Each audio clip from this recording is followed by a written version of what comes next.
Sebelumnya, untuk acara Haul Gus Dur yang ke-11 akan saya buka. Bismillahirrahmanirrahim. Assalamualaikum warahmatullahi wabarakatuh. Waalaikumsalam warahmatullahi wabarakatuh. Salam sejahtera untuk kita semua. Om Swastiastu. Namo Buddhaya, salam kebajikan, shalom, salam waras. Selamat malam untuk teman-teman semuanya yang terhormat. Ketua Perkumpulan Rasa Dharma, Bapak Haryanto Halim. Selamat malam, Bapak Har. Malam. Selamat malam. Selamat malam. Kemudian yang kami hormati, Koordinator Gus Durian Semarang, Sahabat Ahmad Sajidin. Ya, selamat malam. Dan Koordinator Pelita, Mas Tiawan Budi, atau biasa dipanggil dengan Mas Wawan. Selamat malam, Mas. Malam. Background-nya hitam-hitam ya, Mas. Ya. Oke. Dan yang sama-sama kami hormati juga, pengasuh Pondok Pesantren Rodotus Sholihin. Rodotus Sholihin Demak, yakni Kiai Haji Muhammad Abdul Qadir. Selamat malam, Gus Qadir.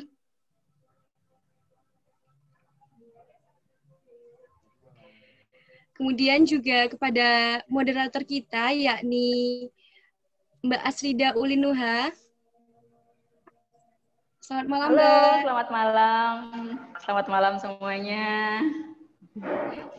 Dan juga kepada narasumber kita, yakni Bapak Asmi Abu Bakar. Ya, selamat malam, Bapak. Malam. Dan yang terhormat Pendeta Roni Chandra Kristanto. Selamat malam, Pendeta. Selamat malam, Mbak Luki. Selamat malam semuanya.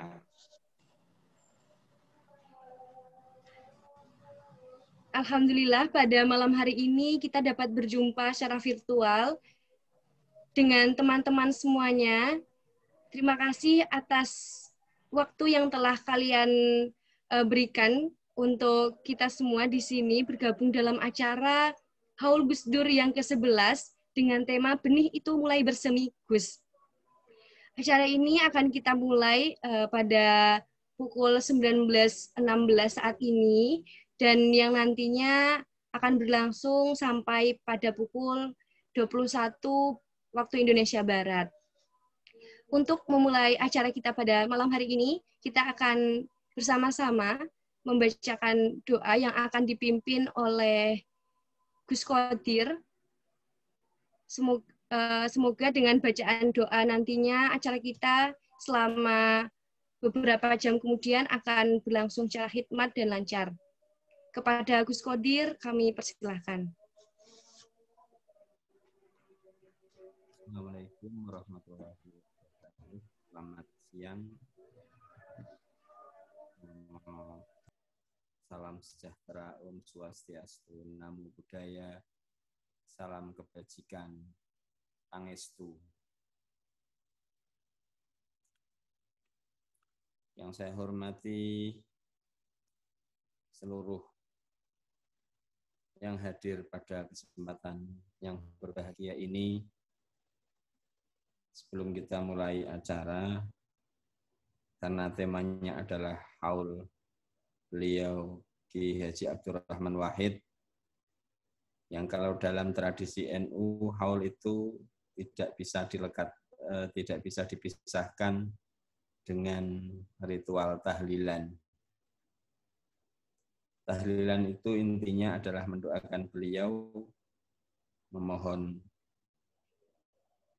tawasulan, mengharapkan berkah dari beliau. Bagi yang muslim bisa saya pandu untuk membaca tahlil secara singkat. Bagi yang non muslim saya persilahkan berdoa sesuai dengan keyakinan masing-masing, yang intinya adalah mendoakan beliau dan semoga kita semua para pengagum beliau bisa meneladani, bisa meneruskan semangat-semangat perjuangan beliau untuk negara kita tercinta NKRI. Demikian bisa saya mulai. Ridhoillah li syafaati Rasulillah ila hadratin Nabiyil Mustafa Habibina Murtada Rasulina Mujtaba Sayyidina wa Maulana Muhammad wa alihi wa ashabihi wa azwajihi wa dzurriyyatihi wa tabi'ihi wa tabi'ihi wa thumma ila awliyaillah wa ulama'illah wa syuhada'illah min masyariqil ardi wa magharibaha wa thumma ila hadrati Sayyidi Syekh Abdul Qadir Al-Jilani wal Imam Al-Ghazali radhiyallahu anhuma wa thumma ila ruwahi abaina wa ummahatina wa ajdadina wa jaddatina wa masyayikhina wa liman lahu haqqun alaina wa nakhusu ila hadrati Kiai Haji Abdurrahman Wahid wa usulihi wa furu'ihi wa silsilati ilmihi wa man tanassaba ilaihi lahumul fatihah. A'udzu billahi minasy syaithanir rajim. Bismillahirrahmanirrahim. Alhamdulillahi rabbil alamin. Arrahmanir rahim. Maliki yaumiddin. Iyyaka na'budu wa iyyaka nasta'in. Ihdinas siratal mustaqim. صراط الذين أنعمت عليهم خير المغضوب عليهم ولا الضالين آمين بسم الله الرحمن الرحيم قل هو الله أحد الله الصمد لم يلد ولم يولد ولم يكن له كفوا أحد بسم الله الرحمن الرحيم قل هو الله أحد الله الصمد لم يلد ولم يولد ولم يكن له كفوا أحد بسم الله الرحمن الرحيم قل هو الله أحد الله الصمد لم يلد ولم يولد ولم يكن له كفوا أحد لا إله إلا الله والله أكبر بسم الله الرحمن الرحيم قل أعوذ برب الفلق من شر ما خلق ومن شر غاسق إذا وقب ومن شر النفاثات في العقد ومن شر حاسد إذا حسد لا إله إلا الله والله أكبر بسم الله الرحمن الرحيم قل أعوذ برب الناس ملك الناس إله الناس من شر الوسواس الخناس الذي يوسوس في صدور الناس من الجنة والناس لا إله إلا الله والله أكبر بسم الله الرحمن الرحيم الحمد لله رب العالمين الرحمن الرحيم مالك يوم الدين إياك نعبد وإياك نستعين اهدنا الصراط المستقيم صراط الذين أنعمت عليهم غير المغضوب عليهم ولا الضالين آمين بسم الله الرحمن الرحيم ألف لام ذلك الكتاب لا ريب فيه هدى للمتقين الذين يؤمنون بالغيب ويقيمون الصلاة ومما رزقناهم ينفقون والذين يؤمنون بما أنزل إليك وما أنزل من قبلك وبالآخرة هم يوقنون أولئك على هدى من ربهم وأولئك هم المفلحون وإلهكم إله واحد لا إله إلا هو الرحمن الرحيم الله لا إله إلا هو الحي القيوم لا تأخذه سنة ولا نوم له ما في السماوات وما في الأرض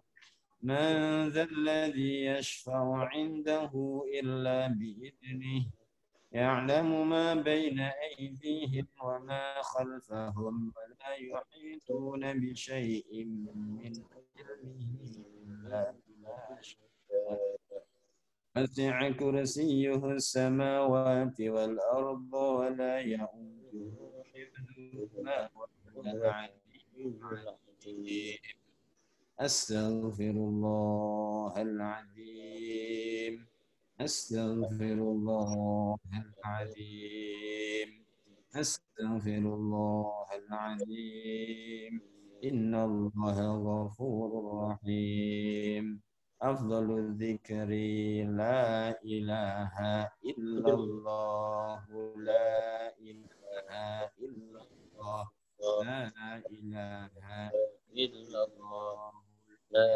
إله إلا الله لا إله إلا الله لا إله إلا الله لا إله إلا الله لا إله إلا الله لا إله إلا الله لا إله إلا الله لا إله إلا الله لا إله إلا الله سيدنا محمد رسول الله اللهم حبيبك سيدنا ومولانا محمد وعلى آله وصحبه وبارك وسلم أجمعين اللهم صل على بحمده سبحان الله العظيم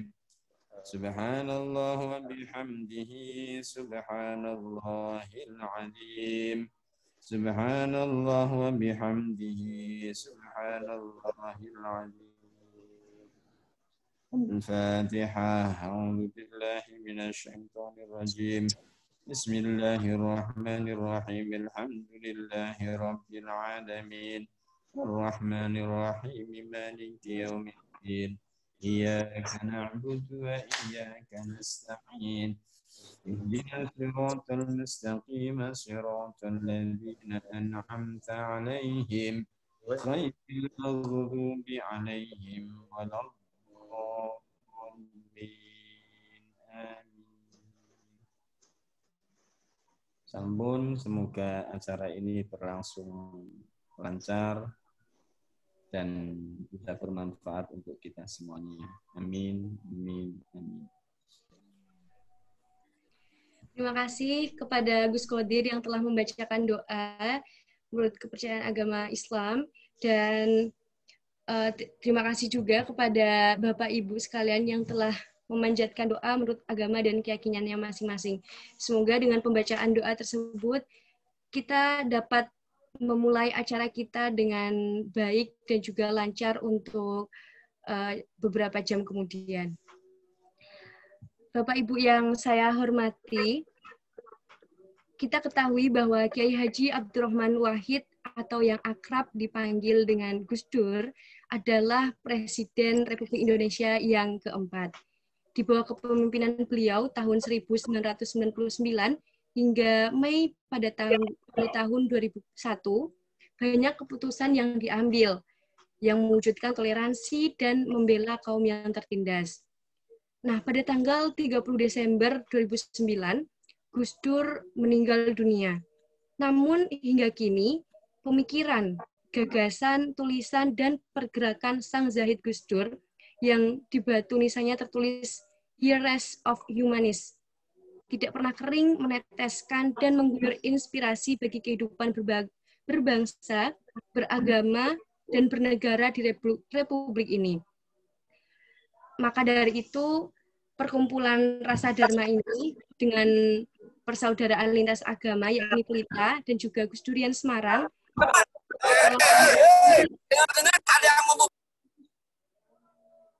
Malam hari ini mengadakan diskusi tipis-tipis nih, dalam rangka memperingati Haul Gus Dur yang ke-11. Dengan tema, benih itu mulai bersemi, Gus. Maka dari itu, untuk diskusi kali ini, kita akan dipandu oleh moderator kita, yakni dari Perkumpulan Rasa Dharma, Mbak Asrida Ulin Nuha. Selamat malam Mbak Asrida, Mbak Ulin. Iya, halo, selamat malam. Boleh panggil Asrida, boleh panggil Ulin. Mbak Ulin, maka dari itu karena Mbak Ulin sudah bergabung dengan kita, langsung saja saya silakan ke Mbak Ulin untuk memandu acara kita, acara diskusi tipis-tipis kita pada malam hari ini. Kepada Mbak Ulin, saya persilakan. Halo, selamat malam semuanya. Saya sambil menyesuaikan kamera ini biar enak dilihatnya.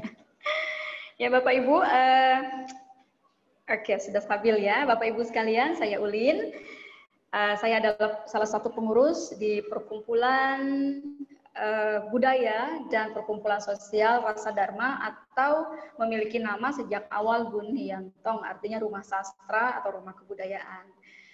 Kami setiap tahun selalu mengadakan haul Gus Dur.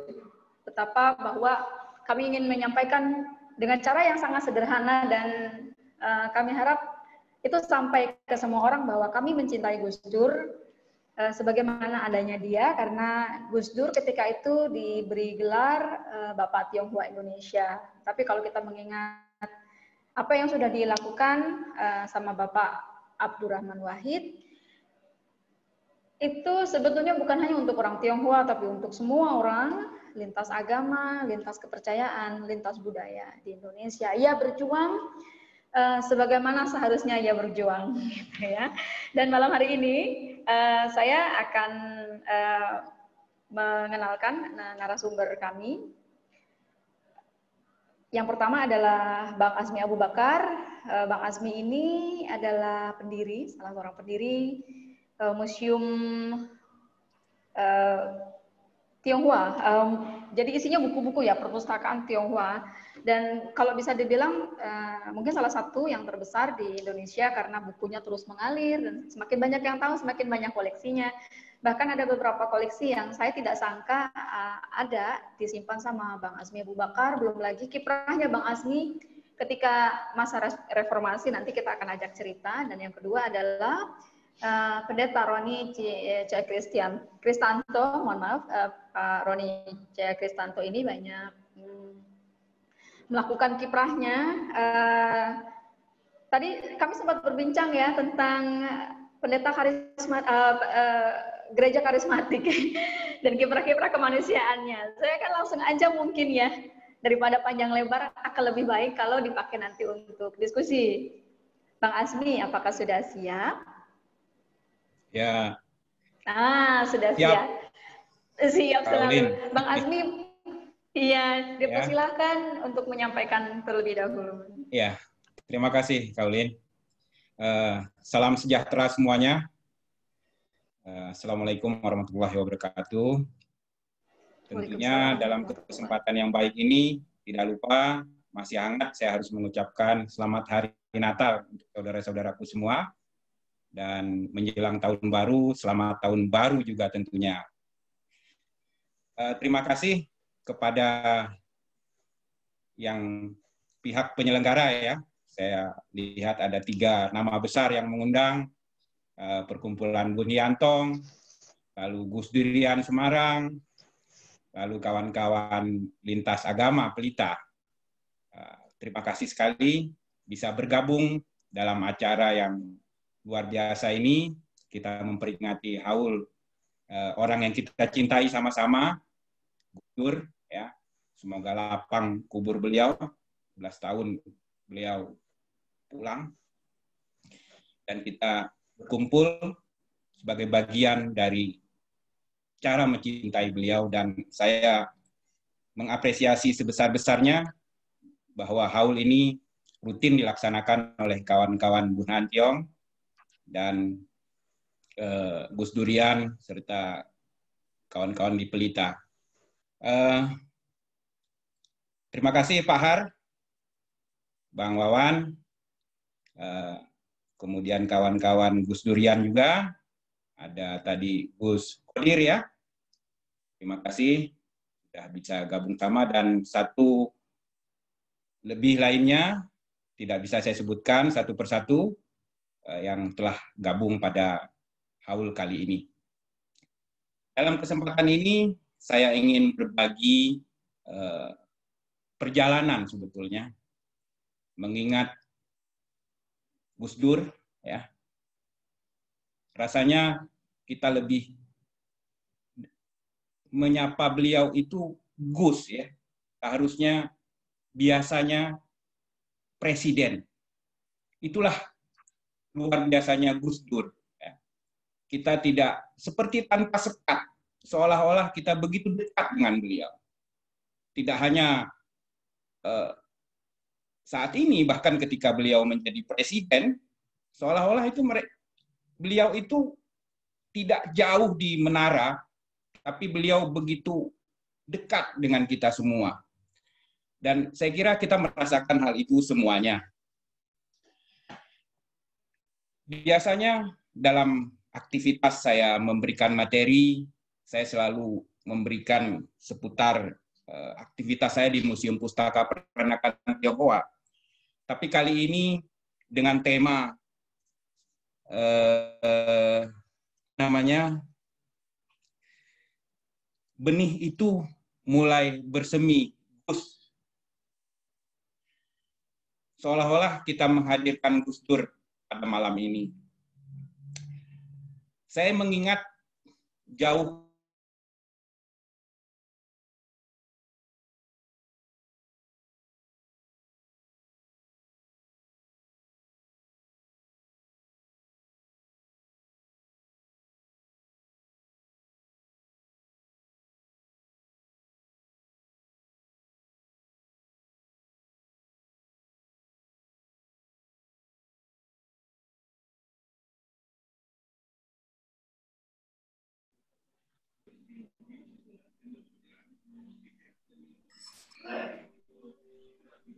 diambil alih Mbak Ulin. Halo, iya. Oh, ini saya lagi ngechat. Ini Bang Azmi yang freeze atau oke, karena ada suara. Ya, Bang Azmi, sepertinya ada gangguan di sinyal. Kita akan coba nanti tanyakan kembali ke Bang Azmi. Saya kira tadi internet saya yang mati. Baik, Bang Azmi, apakah sekarang sudah bisa mengakses? Iya, mohon maaf putus ya ketika saya ingin bagikan screen tadi. Sudah bisa sambung lagi? Sekarang tersambung, Bang Azmi, silakan bisa dilanjutkan. Ya. Nah, ini foto ketika sekitar tahun 2000, saya masih aktivis, saya sampai sekarang sebetulnya masih aktivis juga ya. Diundang oleh Gus Dur di istana pada waktu itu, ya makan pagi lah saat itu ya. Ini sekitar tahun 2000, menjelang Imlek. Dan kemudian ada satu gambar lagi. Mana nak? Bisa satu lagi? Bentar, saya agak... Nah, yang ini, yang Kompas. Ini nak. Bisa kelihatan? Ini tulisan dari Tengku Kemal Fasya, ya. Beliau dosen di Unimal Malikus Saleh sekitar tahun 2014, menuliskan 17 September 99 di halaman depan Masjid Raya Baitur Rahman ya, Banda Aceh. Terlihat gambarnya Kak Ulin? Iya, tulisannya tapi kecil. Tulisannya kecil ya? Oh, mohon maaf sekali. Nggak apa-apa. Mungkin bisa disampaikan intinya, Bang Azmi. Jadi Kiai Haji Abdurrahman Wahid, Gus Dur dipapah oleh pemuda Aceh Azmi dan Afdal Yasin membuka selubung yang menutupi sebuah papan yang isinya dukungan untuk referendum Aceh. Ya. Ini dimuat di Kompas Desember 2014. Ini sebagian dari jejak yang bisa saya simpan bagaimana saya mendampingi Gus Dur saat itu dalam permasalahan Aceh.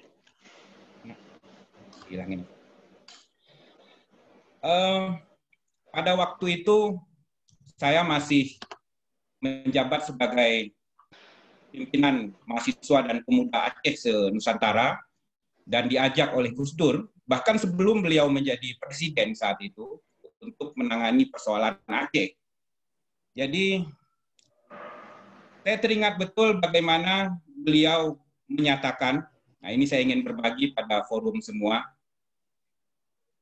Jadi, beliau memberikan pesan kepada saya untuk para pimpinan Gerakan Aceh Merdeka saat itu.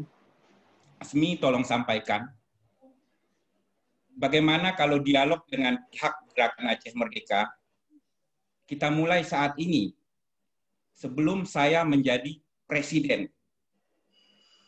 Bayangkan Pak Har, Kak Ulin, kawan-kawan semua, Pak Pendeta Roni, Gus Dur pada saat itu memberikan pesan yang sangat berat untuk saya teruskan. Bagaimana saya harus mengkomunikasikan pesan tersebut kepada kawan-kawan di Aceh. Jadi dialog ini akan kita mulai sebelum saya jadi presiden atau setelah jadi presiden. Sungguh luar biasa. Menyampaikannya pun berat. Kan orang menganggap ini apa-apaan. Siapa yang menyangka saat itu bahwa beliau akan menjadi presiden. Tapi karena ini pesan penting, saya harus sampaikan. Waktu itu kepada pimpinan Gerakan Aceh Merdeka, Tengku Hasan Ditiro, almarhum juga. Tapi dengan mantap terus saya sampaikan.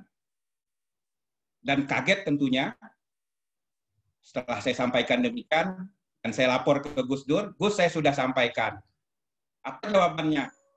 Ya saya sampaikan juga bagaimana pihak di sana seperti terkejut, tidak menduga bahwa masa dia berbicara seperti itu. Ya kan?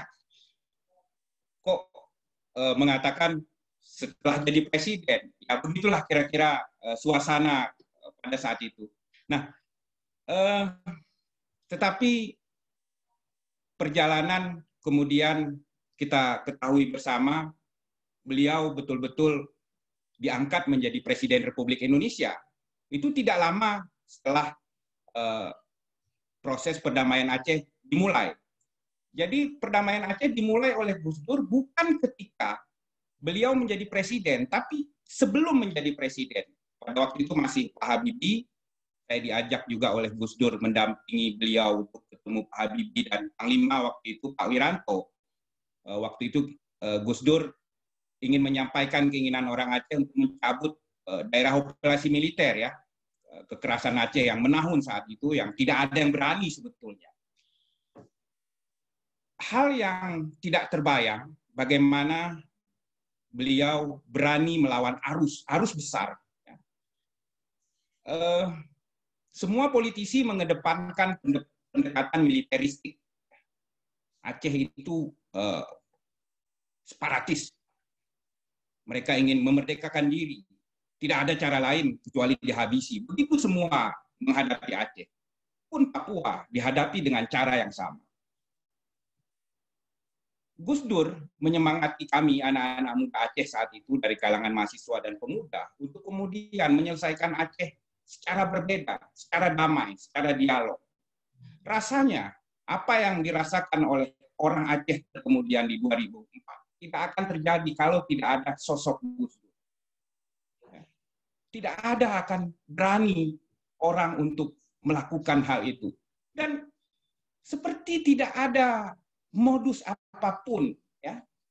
Dan ketika beliau menjabat sebagai presiden, perdamaian Aceh tetap menjadi satu prioritas utama. Ya. Beliau tetap datang ke Aceh, ya, di tengah tekanan yang luar biasa, baik dari pihak Jakarta sendiri dan juga di Aceh. Ya. Bukan berarti Gus Dur dengan caranya berdamai dengan Aceh lalu di Aceh mendapatkan sambutan yang baik. Tidak. Di Aceh juga rasa curiga yang terbangun sedemikian lama ya, menghadapi pihak Jakarta itu menjadi paradigma atau stereotip ya, cara pandang orang Aceh terhadap Jakarta luar biasa. Ya.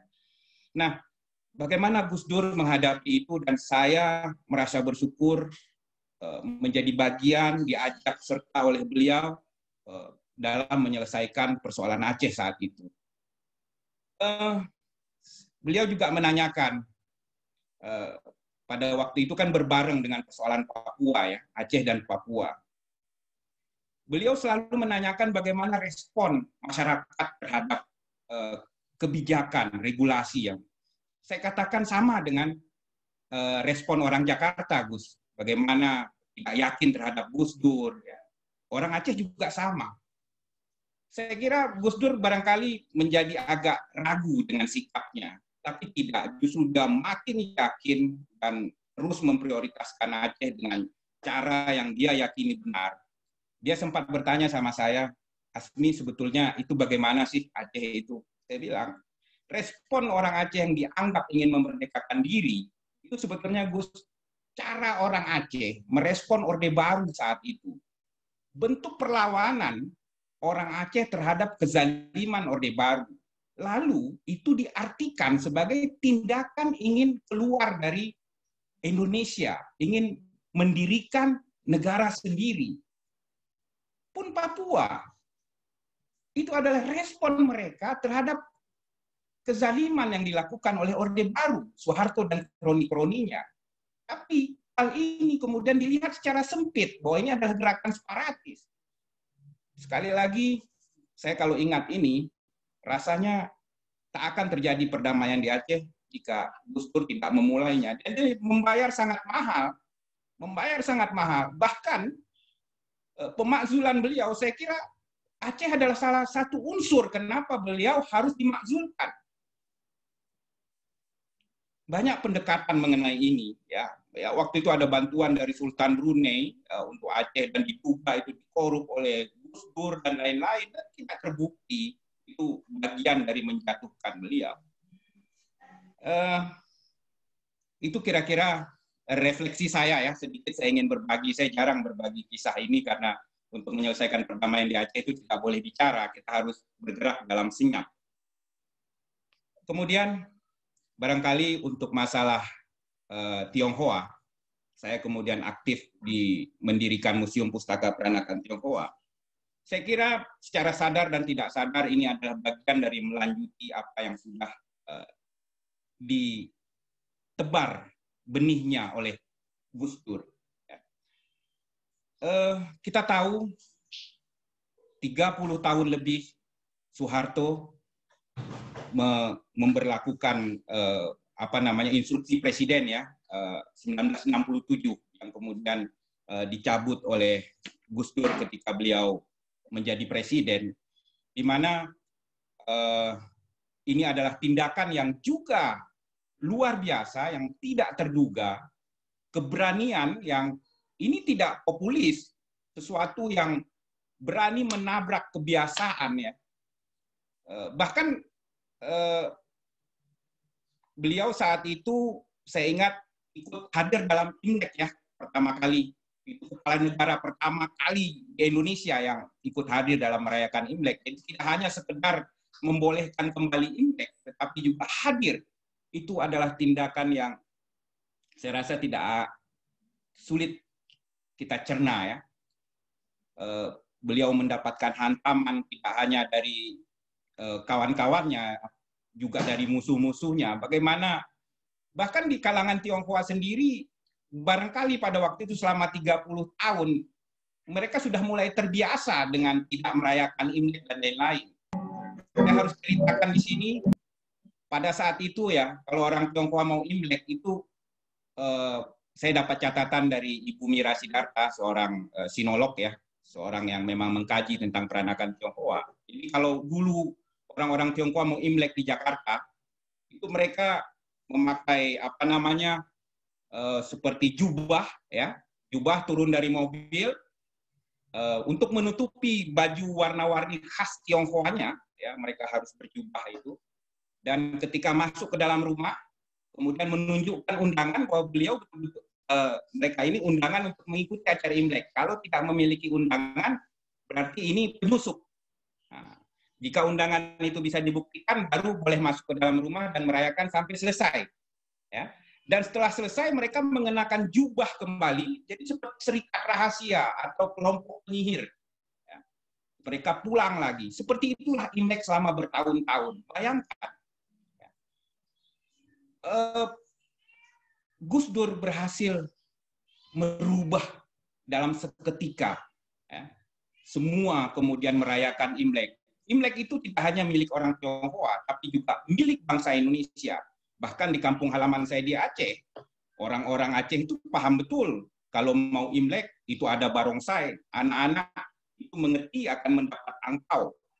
Para petani biasanya membawa hasil taninya ke kota karena tahu akan dibeli oleh orang-orang Tionghoa dengan harga tinggi. Itu istilahnya apa ya Pak Har? Ceni cepai. Ya, setahun sekali mahal nggak apa-apa. Betul itu Pak Har? Iya, betul. Ceni cepai setahun sekali, betul. Nggak apa-apa. Dan luar biasanya, barang itu kadang-kala tidak diambil. Saya mendapatkan cerita, dia bayar saja, ya silahkan dijual lagi. Bayangkan, bukankah itu menjadi kebahagiaan semua unsur, tidak hanya orang Aceh, tidak hanya orang Tionghoa saja, ya, orang Aceh juga. Bahkan orang Tionghoa di Aceh menyebut dirinya sebetulnya orang Aceh. Istilah Tionghoa Aceh itu kurang terasa di sana. Nah, itulah yang kemudian membekas di hati dan pikiran saya, dan saya tidak bisa mendustai bahwa apa yang dilakukan Gus Dur kemudian menjadi tonggak penting untuk memupuk apa namanya. Jadi saya merasa saya harus meneruskan apa yang sudah beliau lakukan. Dan banyak juga orang yang menanyakan kepada saya, bagaimana Anda orang Aceh, persoalan Aceh masih banyak. Kok Anda malah ngurusin Tionghoa? Ya, orang Tionghoa itu serba berkemampuan. Tanpa kamu urusin juga mereka akan bisa menyelesaikan dirinya sendiri. Begitulah kira-kira. Saya teringat bagaimana Gus Dur mengajarkan saya untuk menghadapi hal seperti ini. Jadi Gus Dur ini tidak hanya teori, tapi dia dakwah bilhal ya, dengan perbuatannya, ya, bahkan dengan regulasi dan kebijakannya. Ya. Jadi beliau membantu saya menjawab bagaimana ya saya adalah bagian dari bangsa Indonesia.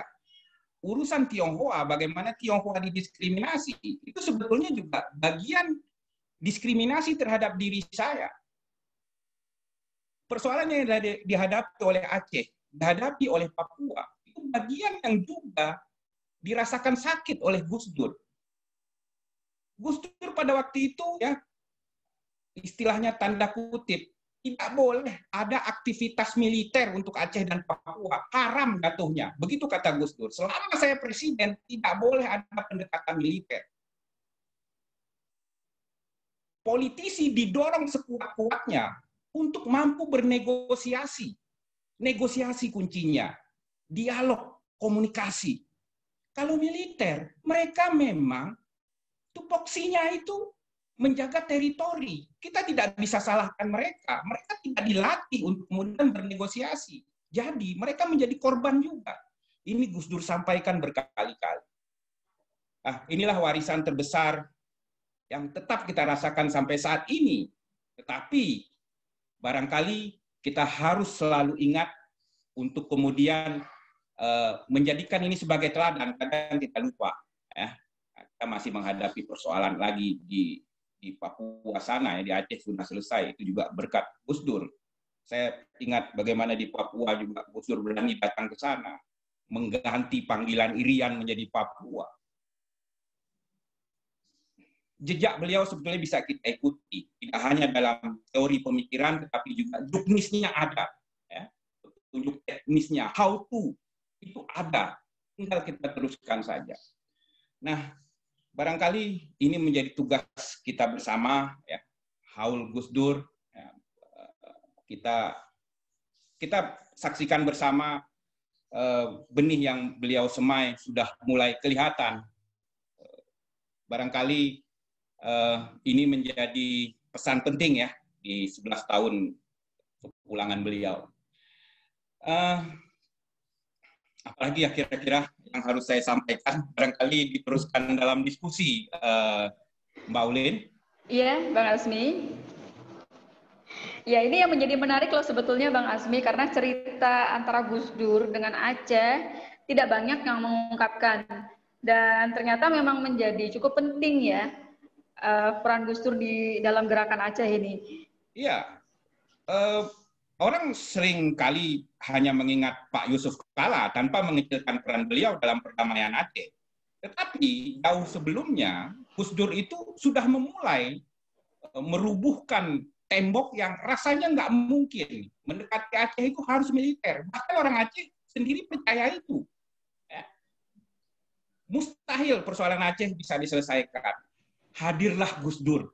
Sosok yang kelihatan sama mustahilnya, tapi nyata adanya. Ya, maaf saya agak emosional kalau mengingat itu karena memang ya gitulah Kak Ulin. Baik Bang Azmi, kita akan lanjutkan di diskusi dan ngomong-ngomong, saya mau cerita sedikit bahwa saya lahir di keluarga NU yang sangat kental. Bude saya ketua muslimat, bule saya ketua muslimat, dan waktu masih muda ketua fatayat juga. Jadi fatayat dan muslimat apa bedanya? Ini orang-orang NU pasti tahu. Tapi kemudian ketika melihat Gus Dur, saya meyakini sesuatu bahwa ini sekarang ada Gus Durian atau ada NU garis lucu. Sepertinya gara-gara Gus Dur ini, NU garis lucu. Oke, saya akan langsung ke Bapak Pendeta aja habis ini, karena NU garis lucu itu kalau dibahas banyak sekali.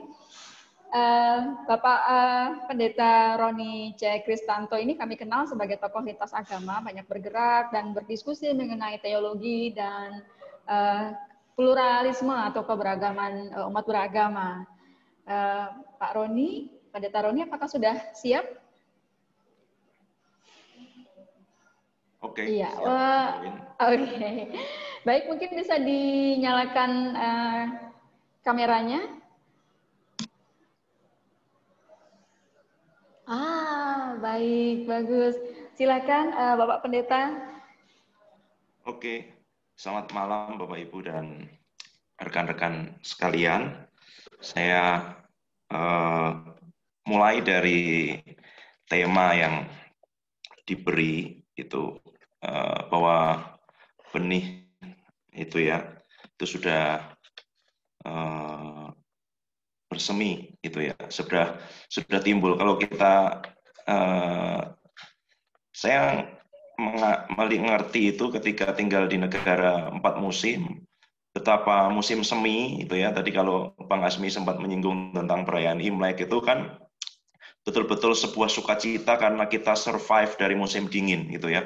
Musim dingin yang di waktu lalu orang tidak punya persediaan makanan cukup, tidak punya penghangat ruangan yang sentral yang seperti itu, belum tentu semua orang survive dari musim dingin.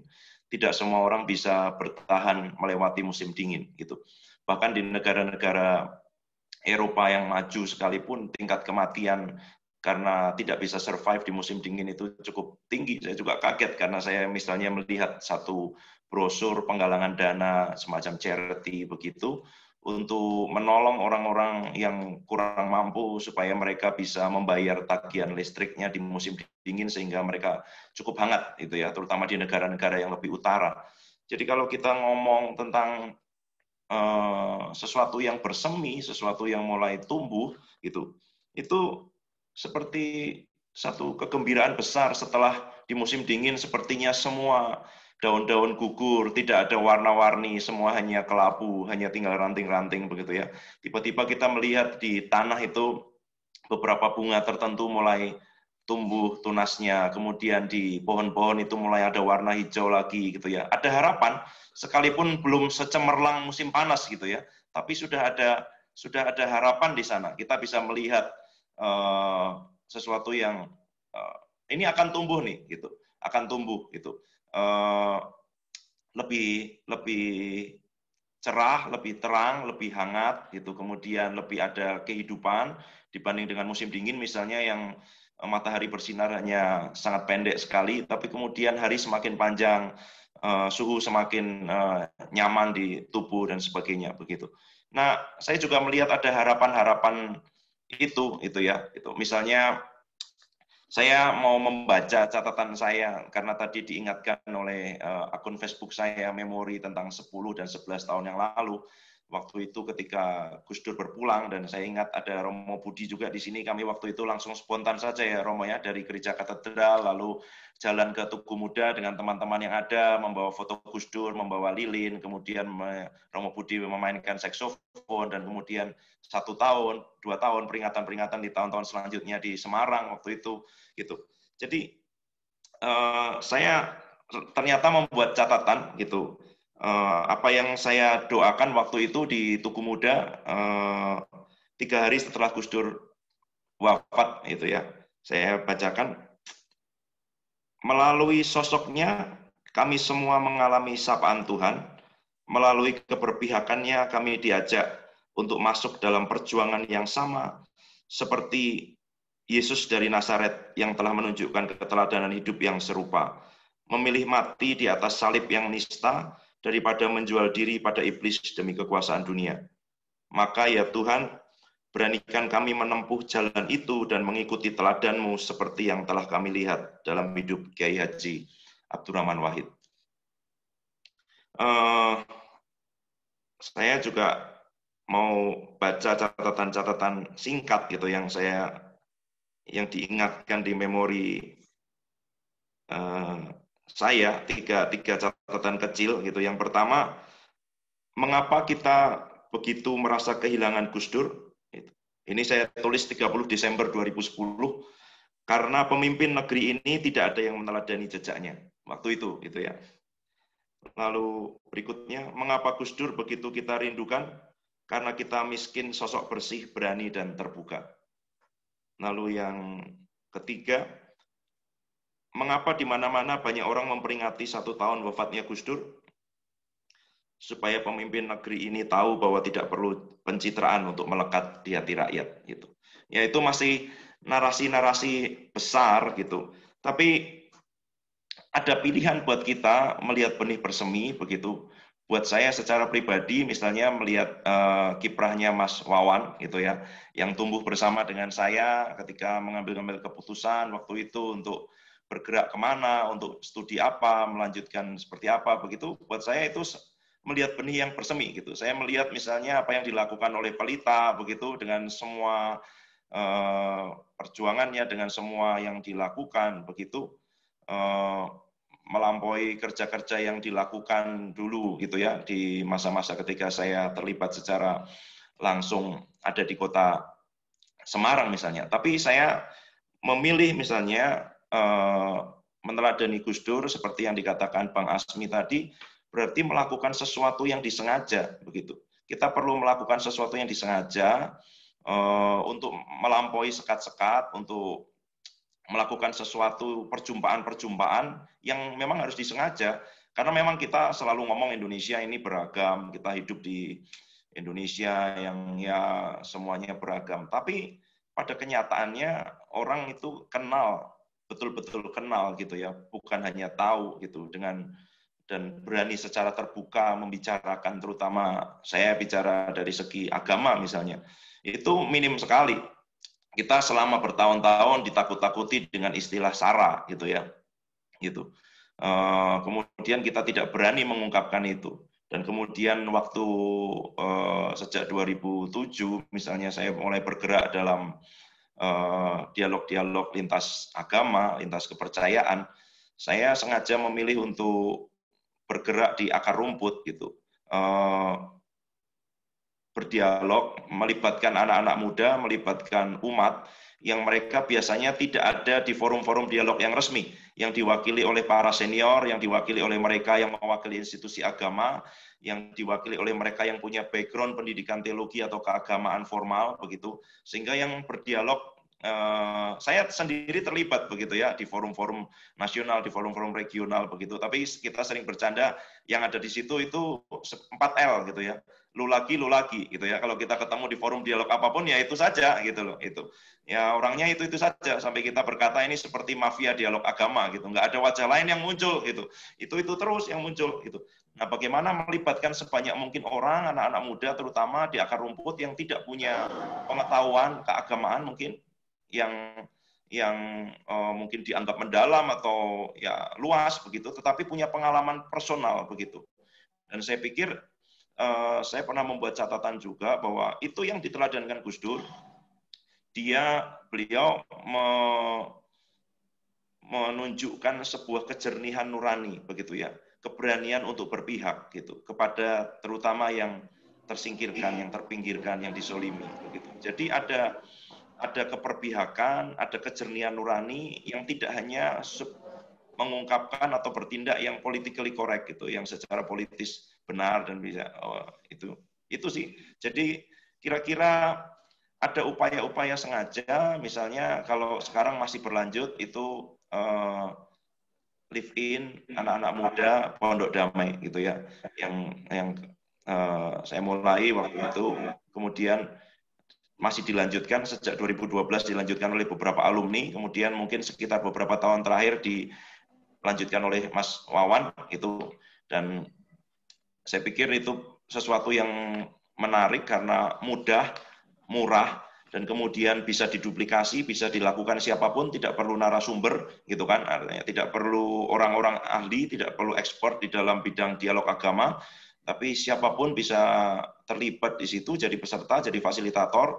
Orang tidak dikhotbahi, tidak diceramai lagi, tetapi mereka semua bercerita pengalaman personalnya yang otentik. Dan kemudian ada banyak pengalaman-pengalaman unik di mana ternyata kita mendengar orang-orang yang konversi, orang-orang yang bergulat untuk mengambil keputusan harus memilih agama apa, orang-orang yang punya pengalaman-pengalaman tidak menyenangkan dengan pemeluk agama lain, dan juga pengalaman-pengalaman yang menyenangkan, yang menginspirasi dengan pemeluk agama lain, itu yang sepertinya remah-remah roti gitu, recehan lah gitu yang ada. Tapi ketika dia diceritakan dengan keterbukaan, dengan penerimaan, ternyata itu luar biasa sekali gitu.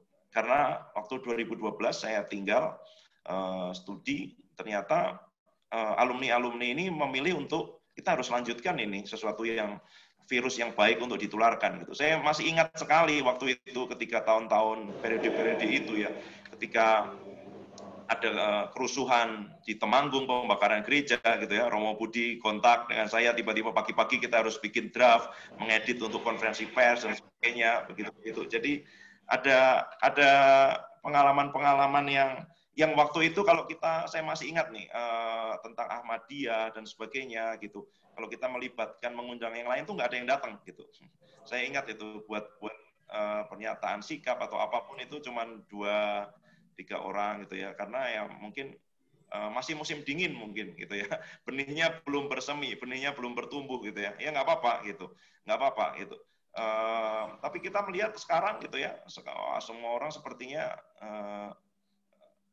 punya kegairahan untuk bicara tentang pluralisme, tentang keindonesiaan, tentang menjaga kewarasan. Lebih banyak orang berani bersuara, lebih banyak orang mau terlibat ketika turun ke jalan, menyalakan lilin dengan aksi-aksi semacam itu gitu. Yang dulu memang kalau kita ngomong tentang isu-isu seperti ini, itu seperti apa sih perlunya gitu ya. Ya kita kan memang ya sudah hidup Indonesia beragam, tapi ya kita menyadari bahwa ada ancaman-ancaman gitu ya. Ada pihak-pihak lain yang dengan sengaja memang ingin membuat Indonesia lebih homogen, Indonesia lebih lebih eksklusif dan sebagainya begitu. Karena itu juga perlu upaya sengaja dari kita gitu.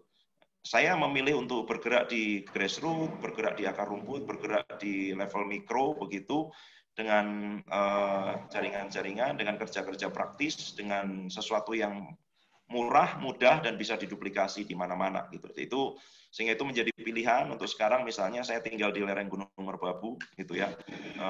Saya tinggal di sini, memang baru akan mulai bergerak lagi dengan beberapa teman yang ternyata pernah ikut Live in Pondok Damai dan sekarang punya jaringan-jaringan di daerah-daerah sini dengan beberapa ormas kepemudaan, dengan beberapa, saya ini lagi kepikir misalnya melakukan beberapa aksi sosial karena kami kontak dengan anak-anak PANG, dengan pemuda Pancasila dan dengan Banser gitu. Jadi ini akan suatu yang menarik sekali ketika terjun ke jalan bersama melakukan aksi sosial atau apa gitu ya. Gitu. Jadi ada warna-warna yang beragam yang tidak bisa saling bertemu tapi bertemu. Itu yang masih jadi mimpi-mimpi saya juga sih gitu. Untuk ada kelompok-kelompok yang biasanya tidak pernah bertemu, tapi kita mencoba untuk dengan sengaja mempertemukan mereka. Nah, tinggal mencari platform seperti apa yang memungkinkan untuk itu. Saya pikir itu upaya-upaya yang bisa kita lakukan untuk menyemaikan benih yang sudah ditabur oleh Gus Dur. Gitu. Jadi saya melihat Gus Dur ini semacam dia buat, kalau orang mau bercocok tanam atau bertani, itu kan dia menyemai benih-benih gitu ya. Bagian kita sebenarnya tinggal ngambil benih itu kemudian kita tanam gitu. Karena beliau sudah menyemai itu benih-benih yang siap untuk ditanam gitu. Itu sih saya pikir, dan keberpihakan itu memang sesuatu yang harusnya lahir dari dalam hati gitu. Itu Mbak Ulin. Saya pikir sampai di situ nanti bisa kita lanjutkan ya. Iya, Pak Roni, sangat sesuai dengan judul hari ini. Jadi memang kami hendak mengatakan kepada Gus Dur sesuai dengan judulnya, karena Gus Dur, mestinya saya manggil Pak Yai ke Gus Dur ya, karena beliau sudah menanam, benihnya sudah tumbuh, maka pada haul ini biasanya kami warga umat Muslim melakukan haul bukan hanya mendoakan, tetapi mendekatkan jiwa kami yang masih ada di dalam cangkang atau di dalam tubuh ini dengan jiwa mereka yang sudah pulang, yang badannya sudah dikubur di dalam tanah. Itu salah satu nilai haul, dan di haul ini kami ingin mengatakan langsung pada Gus Dur, Gus, benih itu sudah mulai bersemi. Sudah ada daun-daunnya, sudah ya seperti Pak Roni tadi bilang, ini tinggal dipisahin, diambil, ditanam satu-satu, nanti mulai tumbuh lagi, disiangi, begitu ya. Baik, kita akan langsung mempersilahkan kepada Bapak Ibu sekalian yang ingin berbicara, menyampaikan sesuatu atau punya pengalaman terkait kiprah Gus Dur, atau ketika zaman Gus Dur masih jadi presiden atau setelahnya, punya pengalaman langsung dengan keputusan-keputusan Gus Dur terkait lintas agama. Anda bisa raise hand, angkat tangan, ada fiturnya, atau nanti yang mau curhat di chat, saya akan persilakan juga Pak Ansori, saya baca ya. Pertama kali di pengajian karena orang-orang memanggil nama saya bukan nama asli. Oke, Pak Ansori mungkin mau mengatakan langsung, mic-nya dinyalakan. Bisa begitu? Oh, ada Romo Budi. Oke, baik. Siapa dulu? Romo Budi, selamat malam. Boleh langsung saja. Selamat malam, Mbak Ulin. Terima kasih, Pak Aha, Mas Wawan, dan teman-teman Gus Duria dan Mas Ajit tadi ya. Juga abangku yang makin berbuah ini, Bang Roni. Juga tadi Bang Asmi yang di Aceh ya.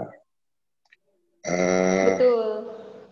Saya sebetulnya ingin bertanya pada beliau yang di Aceh. Saya pernah ke Aceh itu tahun 2000 sampai 2004 ya. Suasananya memang pada tahun 2000 itu masih mencekam. Ya, saya mengalami itu sebagai pastor Katolik, karena saya ini sama seperti Pendeta Roni itu sukanya di akar rumput dan belusuan.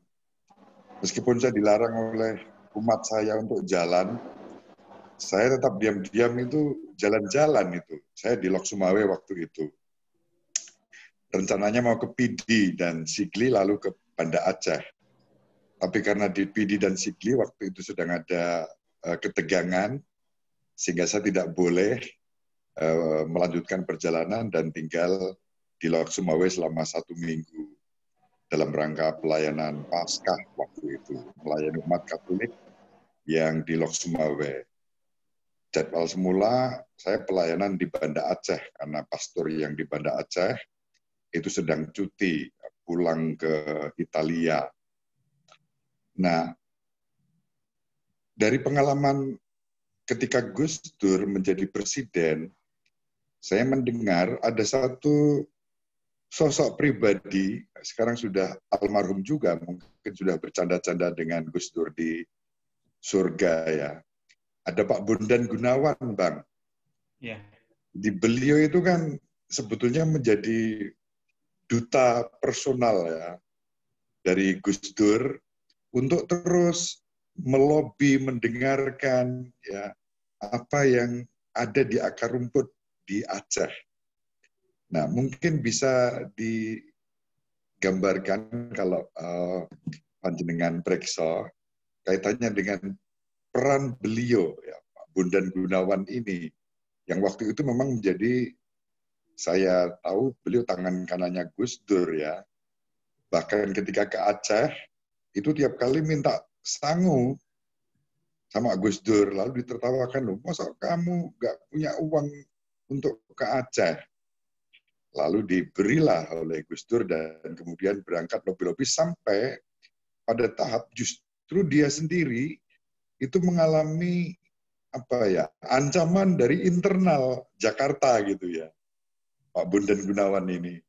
Karena belusuan, karena mendengarkan ya, sebagai duta Gus Dur untuk menangkap sebanyak-banyaknya suara dari masyarakat Aceh. Ya, sebagai wujud pemenuhan janji Gus Dur yang tadi sudah panjenengan sampaikan, bahkan sebelum menjadi presiden. Kelak kalau aku jadi presiden, nego dan damai itu akan terus diwujudkan. Dan salah satu pribadi yang saya kenal, kunci untuk itu adalah Pak Bondan Gunawan. Mohon tanggapan atau cerita lebih dalam lagi. Dan saya sangat berterima kasih panjenengan berkenan mengangkat tema ini, karena memang betul seperti Mbak Ulin bilang, ini nggak pernah diangkat ya tema-tema seperti ini. Bagaimana Gus Dur itu menjadi pembawa rahmatan lil alamin dalam konteks yang sangat rumit sekalipun beliau hadir. Begitu, terima kasih. Ya. Romo. Gimana, Baik, maaf. Dikumpulin dulu Halo, atau iya, langsung? ya, maaf. Saya rasa saya kumpulin satu lagi ya. Ini sudah saya catat. Romo Budi menyampaikan, ya begitulah adanya. Satu lagi, ada yang mau resen atau mau bicara atau saya persilakan? Kalau tidak ada, baru kita akan persilakan narasumber untuk berbicara. Pak Ferdinand, Gus Dur itu pemberani dan selanjutnya. Pak Ferdinand, saya persilakan untuk bicara langsung. Terima kasih. Malam, Mbak Luki. Selamat malam, Pak. Ya.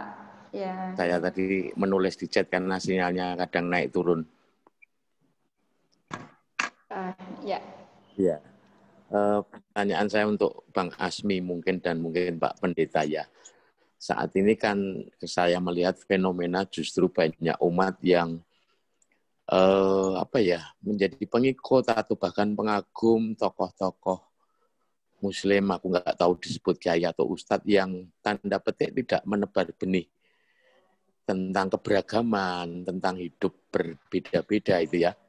Justru banyak mengajak menjadi lebih eksklusif itu. Sedangkan saya melihat di sisi lain ada tokoh seperti Gus Mus, Habib Lutfi gitu ya, yang tentu benih-benih yang ditanamkan, yang ditaburkan itu lebih sejuk, hidup dalam keberagaman, tetapi memang beliau-beliau seperti kalah suara dengan tadi yang sebelumnya saya sebut, yang mungkin hari ini organisasinya dibubarkan, dan lain-lain itu.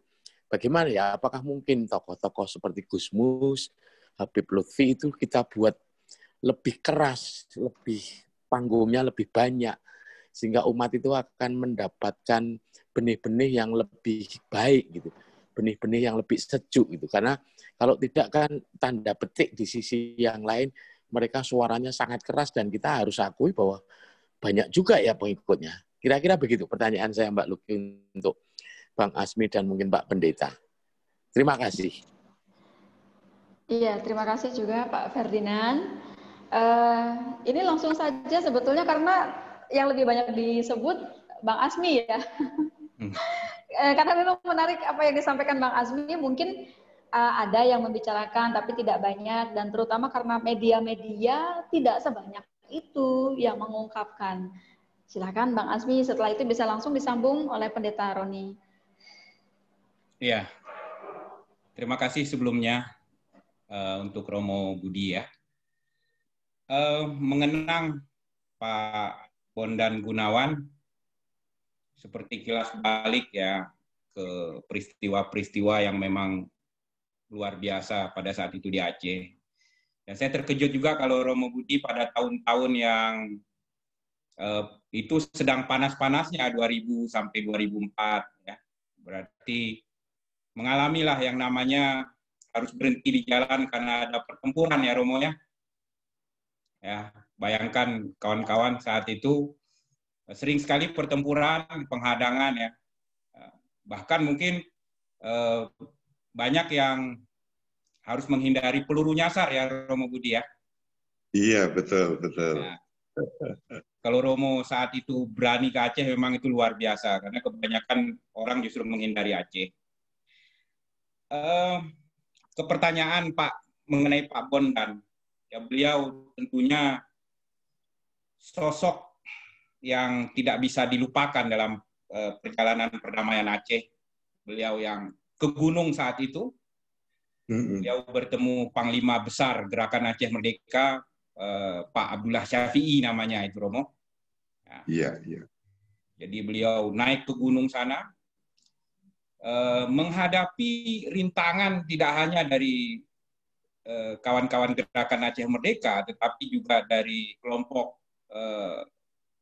Jakarta sendiri. Saya harus katakan demikian pada saat itu karena ya Gus Dur barangkali menemukan orang yang sama dahsyatnya, sama gilanya lah kira-kira Romo Budi tanda kutip. Tentu dia harus ada orang yang bisa menyampaikan pesannya. Pesan yang dibawa Pak Bondan ini tentu bukan pesan biasa-biasa dan harus disampaikan oleh orang yang istimewa. Pada saat itu beliau juga sempat dikepung ya. Bagaimana beliau dikabarkan disandra dan kemudian ya ada drama-drama dalam proses itu ya. Dan ini saya rasa kalau bukan karena rasa cinta terhadap tanah air, Pak Bondan juga nggak akan mau naik gunung itu, Romo. Jadi bukan hanya karena dia meneruskan perintah tanda kutip sahabatnya Presiden Gus Dur, tetapi memang ada kemauan yang kuat dalam dirinya mempertaruhkan nyawanya. Siapa saja bisa, begitu mudah orang meninggal saat itu ya Romo ya. Iya, iya.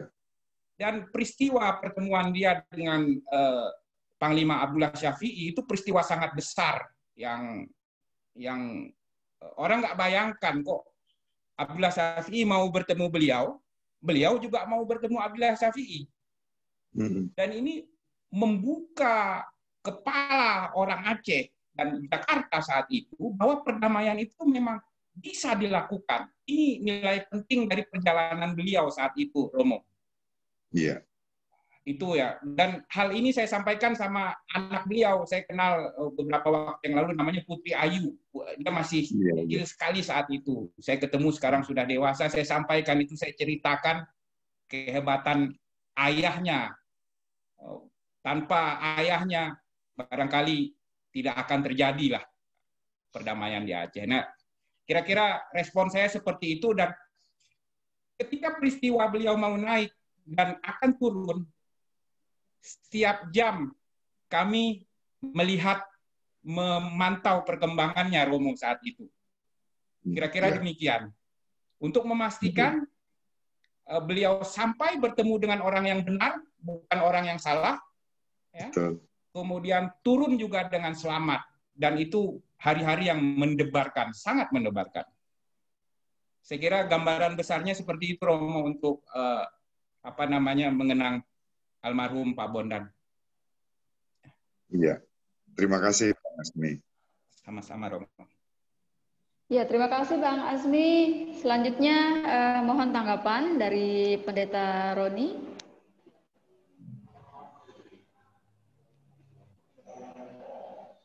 Ya, terkait pertanyaan tadi ya tentang tokoh-tokoh, harapan kita tentu orang-orang yang mungkin bisa didengar, bisa bersuara lebih keras. Tapi saya ada di posisi seperti semboyannya Mas Wawan itu, lebih baik menyalakan pelita daripada mengutuki kegelapan gitu ya.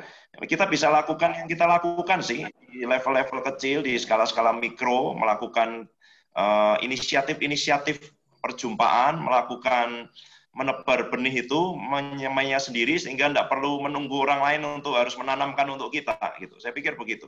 Meskipun yang dilakukan oleh tokoh-tokoh itu tentu akan bersuara punya gaung yang keras begitu ya. Tapi ini kan seperti orang melempar itu gitu ke kolam dan kemudian ada riak, ada gelombang, tapi juga ada gelombang-gelombang kecil yang mungkin bisa bersautan dengan riak yang lebih besar itu gitu. Saya pikir kita semua dengan kesediaan untuk mendengar, untuk ada di forum ini bersama-sama, tentu kita punya keprihatinan yang sama dan ada upaya-upaya sengaja, perjumpaan-perjumpaan sengaja lewat apapun itulah gitu. Lewat apapun itu gitu. Lewat pemberdayaan komunitas, membagi makan, mungkin hal sederhana lainnya yang kita bisa lakukan bersama itu secara lintas komunitas yang sangat beragam gitu. Yang masih jadi mimpi saya itu bertemunya orang-orang yang tidak pernah bertemu gitu. Karena saya pernah ada di forum-forum semacam itu. Jadi di kalangan intraagama itu kan ada sekte-sekte ya, ada bid'ah-bid'ah gitu. Nah, bagaimana kita misalnya mempertemukan yang bid'ah-bid'ah itu satu dengan yang lain misalnya, atau di antara intra itu sendiri mencoba untuk membangun jembatan untuk datang secara sengaja begitu. Itu sih saya pikir tentu ada yang menjadi porsi-porsi tokoh-tokoh begitu ya itu. Tapi saya sendiri mengambil sebuah pilihan untuk terus bergerak saja gitu, menginisiasi yang ada di bawah di akar rumput gitu dalam skala-skala kecil di banyak tempat-tempat yang berbeda yang bisa terhubung nanti satu dengan yang lain begitu. Itu mengenai pilihan sih begitu ya itu. Mungkin yang lain bisa memberi masukan bagaimana untuk seperti itu. Tapi seringkali kita terlalu berharap. Memang kita senang pasti kalau ada sosok seperti Gus Dur yang sepertinya mewakili suara kita semua, yang bisa mengartikulasikan apa yang ada di hati kita yang tidak bisa terungkapkan ketika mereka berani bersuara secara lantang dan jernih begitu ya di forum-forum nasional begitu. Tapi saya pikir kalau kita hanya mengharapkan itu tanpa kita sendiri juga bersedia untuk turun, untuk terlibat, untuk menginisiasi sesuatu, ya saya pikir itu nanti hanya akan berhenti di suara-suara, di panggung-panggung besar, di gemerlap, di liputan media sosial dan sebagainya begitu. Tetapi tidak tumbuh, itu benih itu tidak lalu disemai di mana-mana begitu. Begitu Mbak Ulin dari saya. Iya, baik Pak Pendeta. Ini saya akan sampaikan sedikit yang ada di chat yang tadi disampaikan Pak Ferdinand. Menyampaikan Gus Dur berani bersuara sehingga pengaruh beliau sangat kuat. Nah, saat ini justru banyak kiai atau ustadz yang tidak menanam benih kebaikan. Apakah mungkin tokoh seperti Gus Mus, Habib Lutfi, kalau ya, maksudnya itu ya, ada kata kalau ya, karena di sini nggak ada kata kalau. Kalau bersuara lebih aktif sehingga umat akan mendapatkan benih yang lebih baik. Ya, tadi Pak Pendeta juga sudah menyampaikan ya. Ya, ini kiai banyak. Kami di Rasa Dharma atau Boniantong cukup dekat dengan Gus Mus, karena Gus Mus juga salah seorang yang memberikan advice, apa nih advice? Nasihat ya, bagaimana seharusnya Sinci Gus Dur bentuknya dan ini dan itu, dan Pak Har juga sering sekali ke Rembang. Oke, baik. Ini ada yang mau cerita tadi, saya bacakan di chat ya. Pak Ansori menyampaikan, bolehkah kami cerita pengalaman pribadi tentang Gus Dur? Boleh ya, waktunya masih ada. Silakan Pak Ansori, asalkan tidak terlalu panjang sehingga kita bisa kasih kesempatan untuk yang lain. Bisa disiapkan mic-nya. Di-unmute dulu. Sudah, Mbak. Terima kasih. Oke, silakan, Pak. Iya, silakan.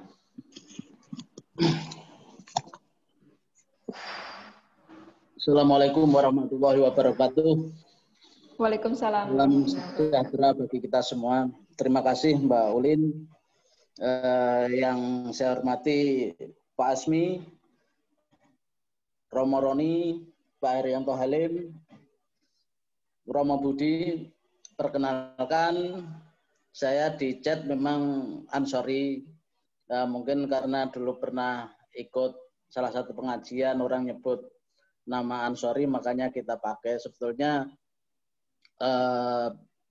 pengalaman pribadi saya waktu masih di Jakarta, kerusuhan 98, nama Gus Dur itu sudah muncul. Dan waktu itu saya ditanya sama bos saya yang CEO Lipo Karawaci, saya ditanya, siapakah Gus Dur itu?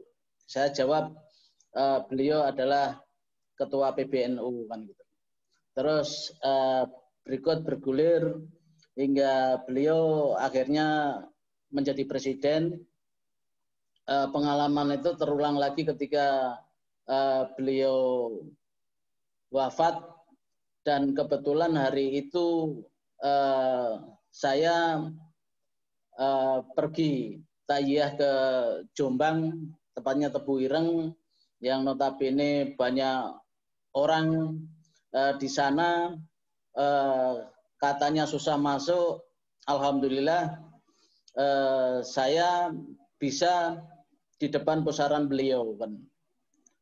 Pengalaman itu membuat saya tadi diberi ikut untuk Zoom dari teman, kebetulan beliau juga Tionghoa, cuma dalam satu wadah alumni kan. Dan terulang lagi waktu tahun 2013 ketika saya belajar bersilaturahim di Tuban, beliau baru berani buka suatu kitab setelah dia ditemui Gus Dur di suatu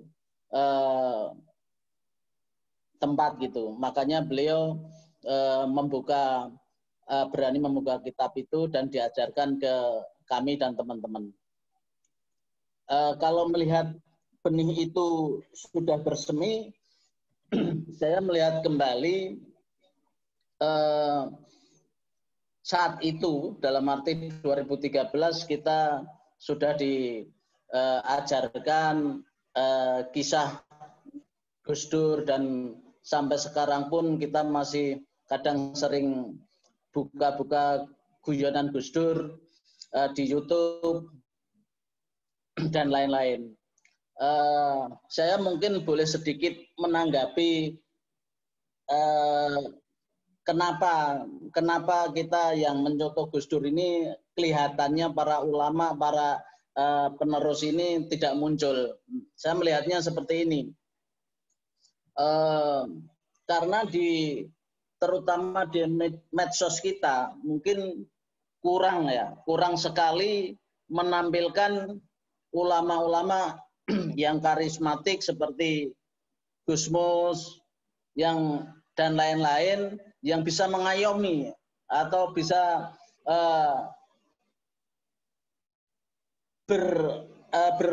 bergandeng tangan dengan para tokoh-tokoh lintas agama yang mungkin sudah dibentuk dari pemerintah, dari ini, cuma dari media massa mungkin ini kurang, masih saya melihat spot-spotnya gitu. Dan itu kita rasakan sekarang ini mungkin kalau sekarang di Hall Gus Dur ini kita sudah 11 tahun, saya sendiri merasakan karena kebetulan saya adalah salah satu ketua alumni di SMK Semarang, yaitu di Pojok Simpang 5 STM Pembangunan Semarang, dan anggota saya itu adalah berbagai macam agama, berbagai macam suku yang di situ kumpul. Gimana kita mensikapi, bagaimana kita supaya teman-teman ini tidak saling terjadi adu mulut, adu ini ya, kita sebagai ketua mungkin mensikapi bagaimana menyadarkan kalau kita melihat Gus Dur silaturahmi ke pemuka-pemuka agama yang lainnya, itu kan membuat cerita-cerita itu. Nah, mungkin hal itu ke depan dengan adanya call yang call Gus Dur ini dan teman-teman, saya berharap bisa bersinergi dalam arti di media massa kita juga harus sering tampilkan kiai-kiai atau ulama atau siapapun lintas agama yang membuat sejuk kita semua agar kita bisa berdampingan, berjalan, tentunya membangun bangsa ini ke depan lebih bagus dari yang sekarang. Mungkin dari saya demikian dulu, barangkali ada tutur kata saya yang kurang berkenan, saya mohon maaf. Billahi taufik wal hidayah. Wassalamualaikum warahmatullahi wabarakatuh. Waalaikumsalam warahmatullahi wabarakatuh. Ada Pak Ansori mengingatkan saya dengan pengajian nih. Terima kasih Pak Ansori. Wah, saya jadi langsung aja Pak Ansori begitu ya. Ya, ini saya membacakan sedikit Bapak Ibu sambil menunggu Anda raise hand. Nanti masih bisa satu lagi sebelum mungkin ditutup oleh narasumber. Saya bacakan dari Pak Ferdinand. Setuju dengan pilihan Pak Roni. Dan kita juga sudah melakukan, namun konteks saat ini diperlukan jalan beriringan dengan mendorong tokoh-tokoh baik agar lebih bersuara berani seperti Gus Dur, karena sudah terbukti yang dilakukan Gus Dur pengaruhnya kuat. Ini pinjam bahasanya Pak Har, yang waras tidak boleh ngalah, dan langsung dikoreksi Pak Har yang ngendikan gitu, Gus Mus gitu. Ya, saya ingat Gus Mus mengatakan itu ketika ada seminar atau workshop besar anti hoax di Wisma Perdamaian Semarang beberapa tahun yang lalu. Ia mengatakan sudah saatnya sekarang orang-orang yang waras jangan ngalah. Kalau kebanyakan orang-orang yang nggak waras ini kita bisa kacau balau gitu ya. Oke, saya akan scroll ke atas sedikit. Ada dari Swiss tadi saya baca, Ibu Maria Prawiro di Zurich. Senang ikut haul Gus Dur yang saya hormati dan pernah bertemu di tahun 90-an. Ia tahu link beliau ke Tionghoa Indonesia maupun Aceh. Nah, dari situ salut buat Bang Azmi Abu Bakar yang berjuang untuk orang lain dan mengikuti jejak Gus Dur, dan dia pamit tadi karena ada urusan. Salam dari Swiss. Masih musim dingin Pak Roni gitu katanya ya. Ini saya jadi kayak siaran radio ya, bacain salam orang-orang. Baik. Ini juga Mas ada sebentar ini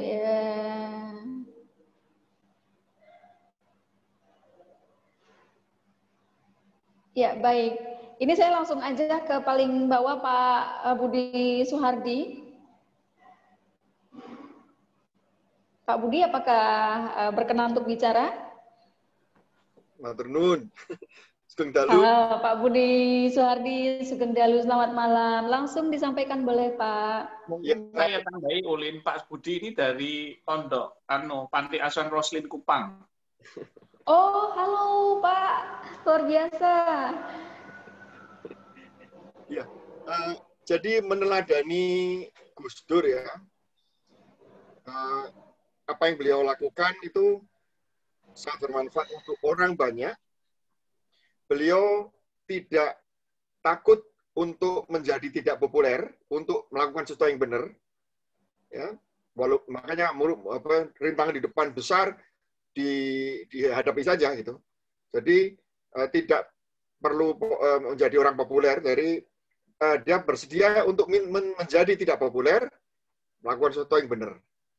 Dan satu hal yang paling luar biasa ya, Indonesia hutang besar terhadap beliau dalam hal adanya airlines, selain airlines Garuda, Merpati, atau yang lainnya. Tanpa beliau, airlines Indonesia tidak ada yang bisa pakai pesawat jet kecuali Garuda dan Merpati dan yang lainnya itu. Jadi saya sendiri senang sekali waktu kebetulan waktu di SCTV waktu berterima penghargaan bersama-sama dengan keluarga, dengan Ibu Gus Dur dan putrinya ketemu di sana, ya sangat apa ya, orang sangat hormat kepada Ibu karena sama Ibu sendiri ya Gus Dur sudah memberikan sesuatu yang betul-betul mengakar tulus untuk Indonesia. Jadi kita harus meladani Gus Dur dalam berbagai hal ya. Ilmunya, beliau pakar ilmu. Tingkah laku, gitu. Humornya luar biasa. Jadi pada Gus Dur hormat kena. Iya, baik, terima kasih. Terima kasih, luar biasa nih, jauh-jauh ya tamunya malam hari ini. Satu lagi yang mau saya sapa, ini Mas Setiawan Budi di chat tadi mengatakan ada Pendeta Minggus Pranoto yang merupakan Rektor Sekolah Tinggi Teologi Abdiel. Saya rasa kalau berbicara sedikit menjadi menarik ini karena Rektor Sekolah Tinggi Teologi. Apalagi Gus Dur lintas agama dan banyak berbicara tentang teologi. Apakah ada Bapak Pendeta Minggus? Satu lagi aja nih. Halo, saya masih nyetir ini. Oh gitu, baik, sudah. Saya akan oper ke Pak. Maaf, nggak bisa.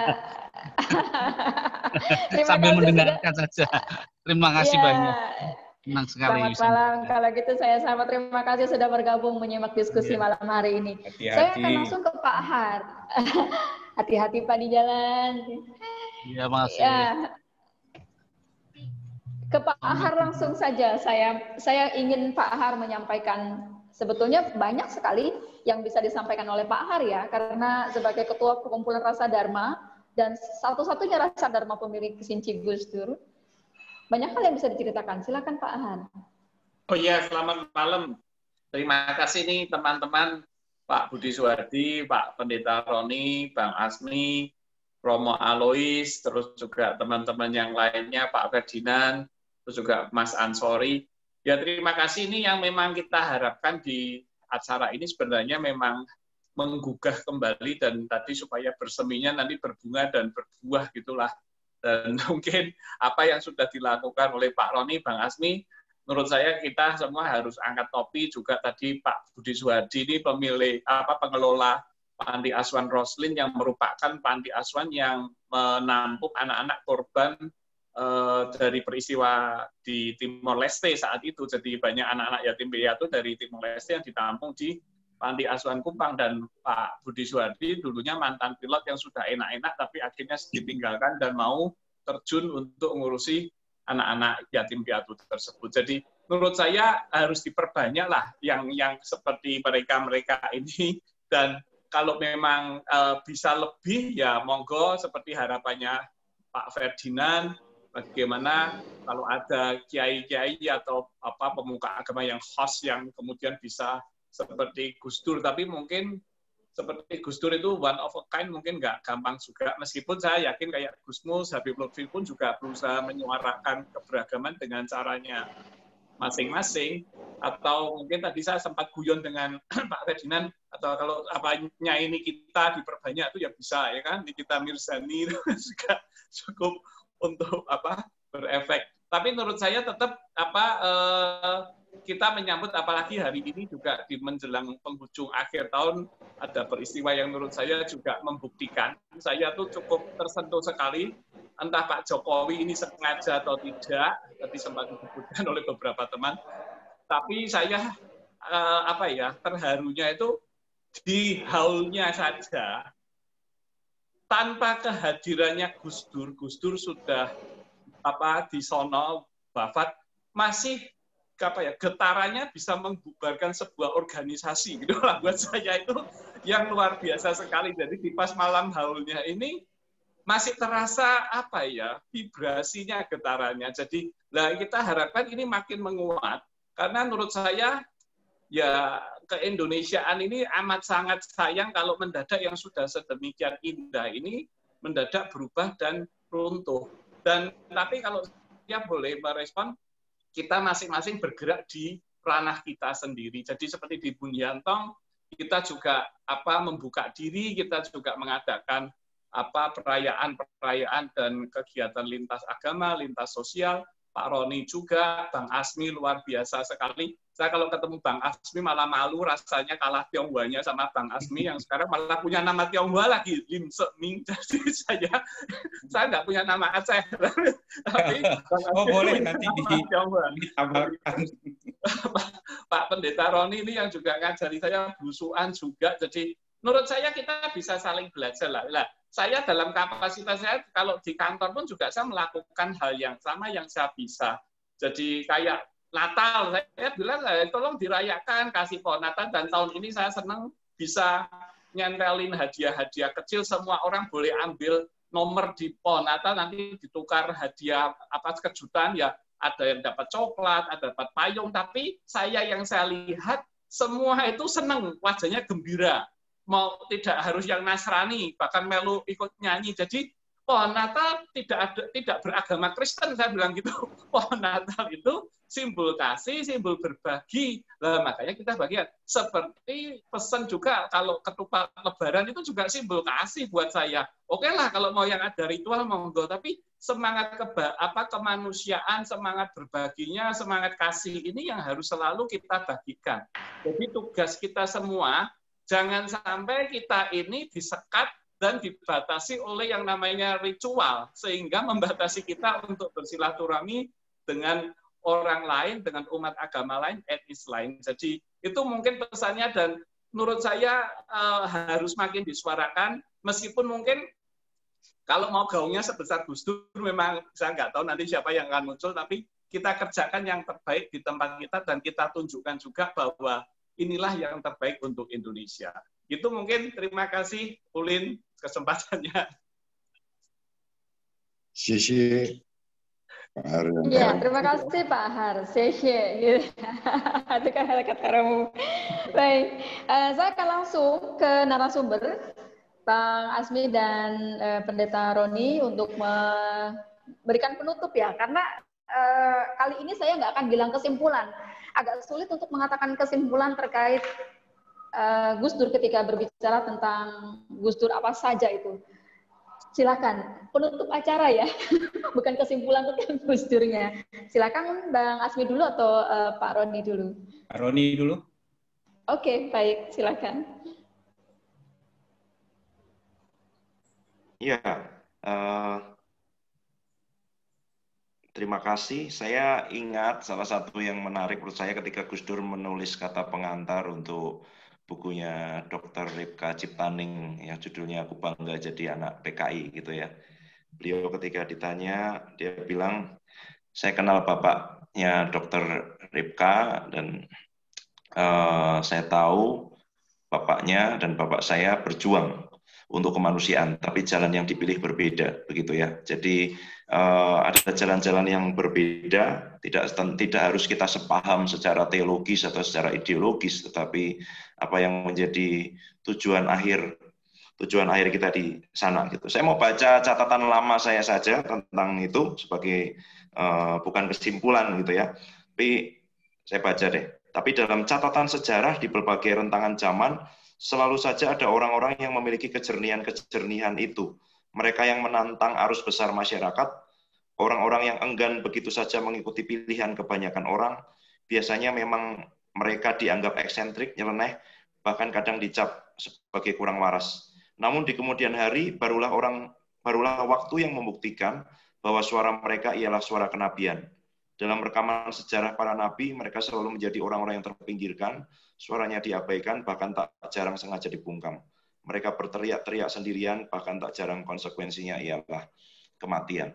Saya pikir seperti yang dikatakan Pak Asmi di awal tadi, bagaimana sebelum jadi presiden Gus Dur berkata, ini pilihannya nanti kalau saya jadi atau sebelumnya, itu kan profetik lah ya, begitu, sesuatu yang melampaui zamannya gitu, dikatakan bukan ketika sudah terpilih tapi sebelumnya begitu. Jadi ada suara-suara yang mungkin ketika di zaman itu dianggap terlalu cepat untuk zamannya, tapi tidak semua orang tentu punya kapasitas semuanya seperti beliau, tapi kita belajar ada suara-suara seperti itu yang kita perlu suarakan, yang kita gaungkan terus dalam skala-skala yang berbeda sesuai dengan kapasitas yang kita bisa, seperti yang dikatakan Pak Har tadi. Itu. Terima kasih semuanya. Ya, terima kasih Pendeta Roni. Setelah ini saya langsung ke Bang Asmi. Ya, tentunya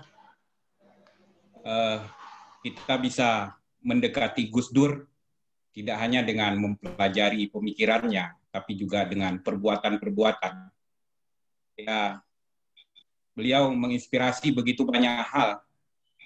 Tentu sulit, bahkan rasanya tidak mungkin akan hadir sosok seluar biasa beliau. Tapi kita tetap berdoa, setidaknya ada energi-energi yang terkumpul yang kemudian meneruskan jejak beliau. Jalan Gus Dur, saya kira itu sangat layak untuk kita tempuh. Beliau mengajarkan kita untuk memeluk, mengobati luka saudara-saudara kita. Jikapun kita tidak mampu melakukan itu, setidaknya kita mampu merasakan luka saudara-saudara kita. Saya kira dengan itu pun Gus Dur akan tersenyum di alam sana. Saya kira demikian dari saya. Terima kasih semuanya. Selamat malam. Iya, selamat malam Bang Asmi, terima kasih. Dan karena acara ini juga bersama dengan Gus Durian, saya ingin ada salah satu dari perwakilan Gus Durian. Tadi sempat disebut Mas Luki ya. Mungkin ingin memberikan tanggapan Mas Aziz, koordinator Gus Durian. Aziz Baulin. Mas Aziz ya, oke. Baik Mas Aziz. Ada orangnya? Ya Mbak, ada Mbak. Oh, halo, salam kenal Mas, apa kabar?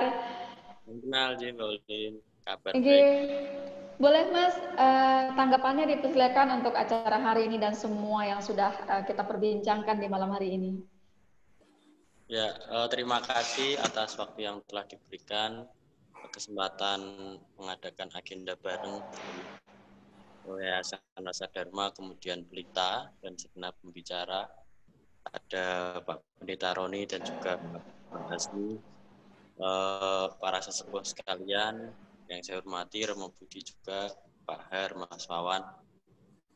Tentu dari kami, Gus Durian, mungkin kalau kami terjemahkan tema ini adalah bagian dari yang bersemi itu, karena kami di Gus Durian Semarang kebetulan semuanya adalah pemuda yang mungkin secara proses tidak menangi era Gus Dur ketika menjabat sebagai presiden, ketika Gus Dur masih aktif dalam dinamika kebangsaan di negeri ini. Maka bagi kami menjadi Gus Durian adalah tidak terlepas dari jasa-jasa Gus Dur, dan kami cuma bagian dari yang berusaha melestarikan dan meladeni apa yang sudah diperjuangkan dari itu. Mungkin itu saja dari kami Gus Durian Semarang, Mbak Ulin. Selanjutnya saya serahkan ke Mbak. Terima kasih Mas. Baik, saya akan langsung ke MC. Mbak MC, apakah di sana? Oke, terima kasih Mbak Ulin. Hai, ya seru, bicaraan yang sangat menarik. Saya akan langsung serahkan saja, mungkin nanti sisanya bisa dibacakan yang sudah menyampaikan apa ini pesan dan kesan dan tanggapan-tanggapannya banyak sekali ya, meriah ya. Ya, alhamdulillah Mbak Ulin. Dan teman-teman excited sekali. Gus Durian Semarang pasti mengadakan haul juga setiap tahun ya. Insya Allah Mbak, ini Mas Ajit sudah ada rencana juga ya Mas. Oke, Mbak MC, saya serahkan langsung dan saya menyimak sampai di sini. Oke, baik. Terima kasih banyak Mbak Ulin dan kedua narasumber kita untuk Pak Asmi dan juga Pendeta Roni Mungkin di sini sebelum saya akhiri acara diskusi kita pada malam hari ini, saya ingin memberikan sedikit caption untuk diskusi malam ini yang cukup dan sangat istimewa sekali. Benih itu mulai bersemi, Gus, gitu judulnya.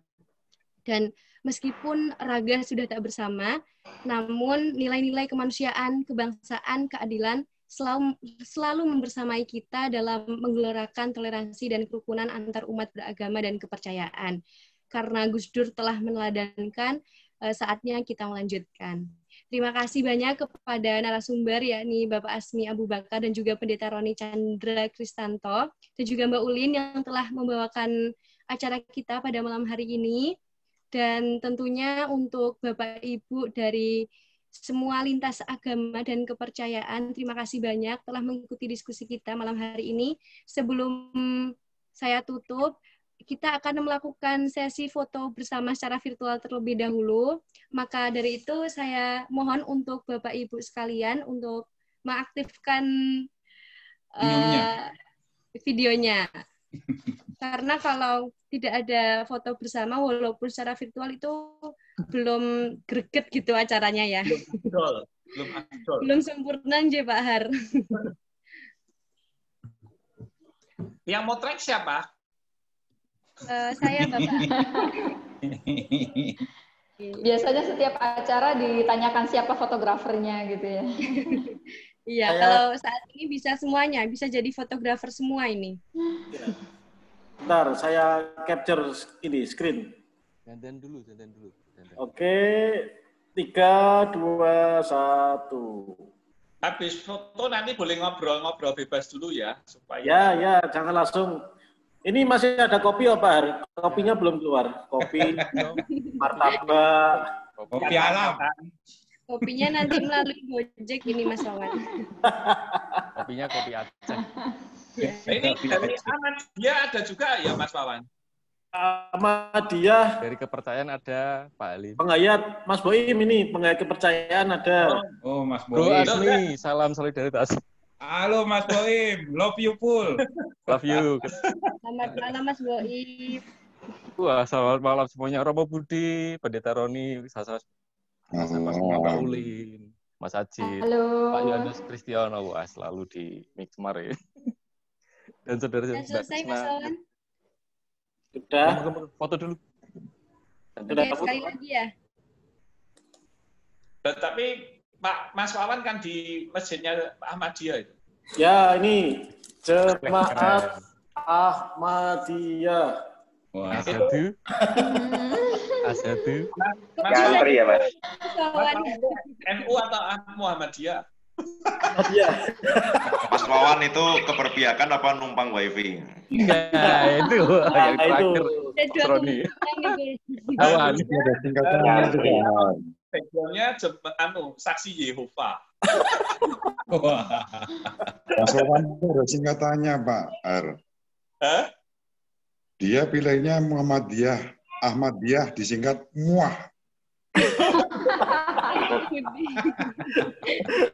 Adi, keren kok Adi. Oke, baik. Cukup ya Mas Wawan untuk foto bersamanya. Sudah luar biasa ini. Terima kasih semuanya. Terima kasih sekali lagi untuk Bapak Ibu ya, telah mengikuti acara diskusi yang mungkin singkat ya, namun sangat bermakna untuk kita dengarkan bersama-sama. Dan semoga untuk agenda berikutnya Bapak Ibu sekalian bisa ikut kembali dalam acara Hall Gus Dur yang ke-12 nggih. Karena ini yang ke-11. Semoga kita selalu dalam keadaan sehat walafiat dan selalu dalam lindungan Tuhan Yang Maha Esa. Cukup sekian dari saya sebagai MC. Mohon maaf atas segala kekhilafan dan juga terima kasih atas segala perhatian. Akhir kata, wallahul muwaffiq ila aqwamit thoriq. Wassalamualaikum warahmatullahi wabarakatuh.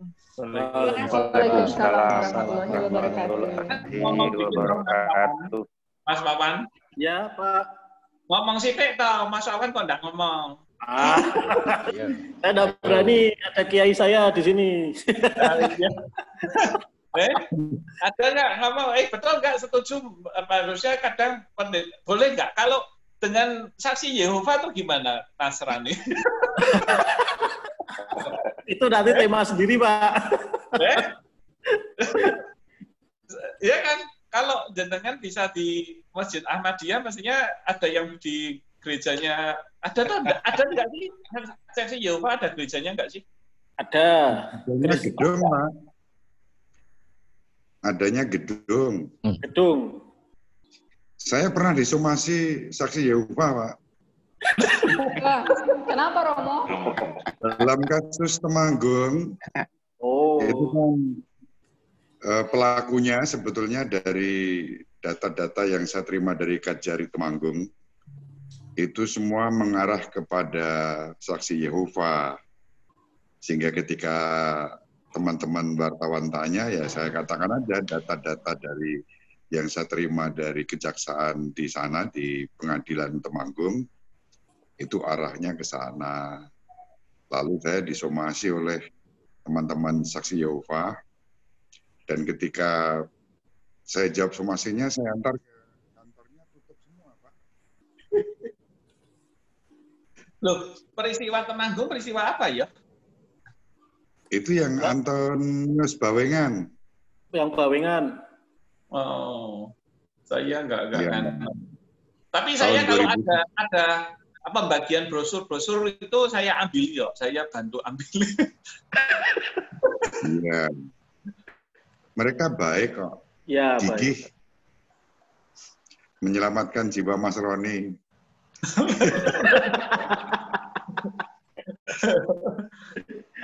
Saya pikir mungkin kita bisa lihat sisi yang lain, misalnya karena saya ngomong sisi lain ya, misalnya riset gitu. Riset saya sedang ke kelompok-kelompok yang eksklusif mungkin secara teologis, tetapi bagaimana bisa melibatkan mereka untuk ada di ruang publik, tidak harus menjadi pluralis secara teologis, tetapi menjadi pluralis secara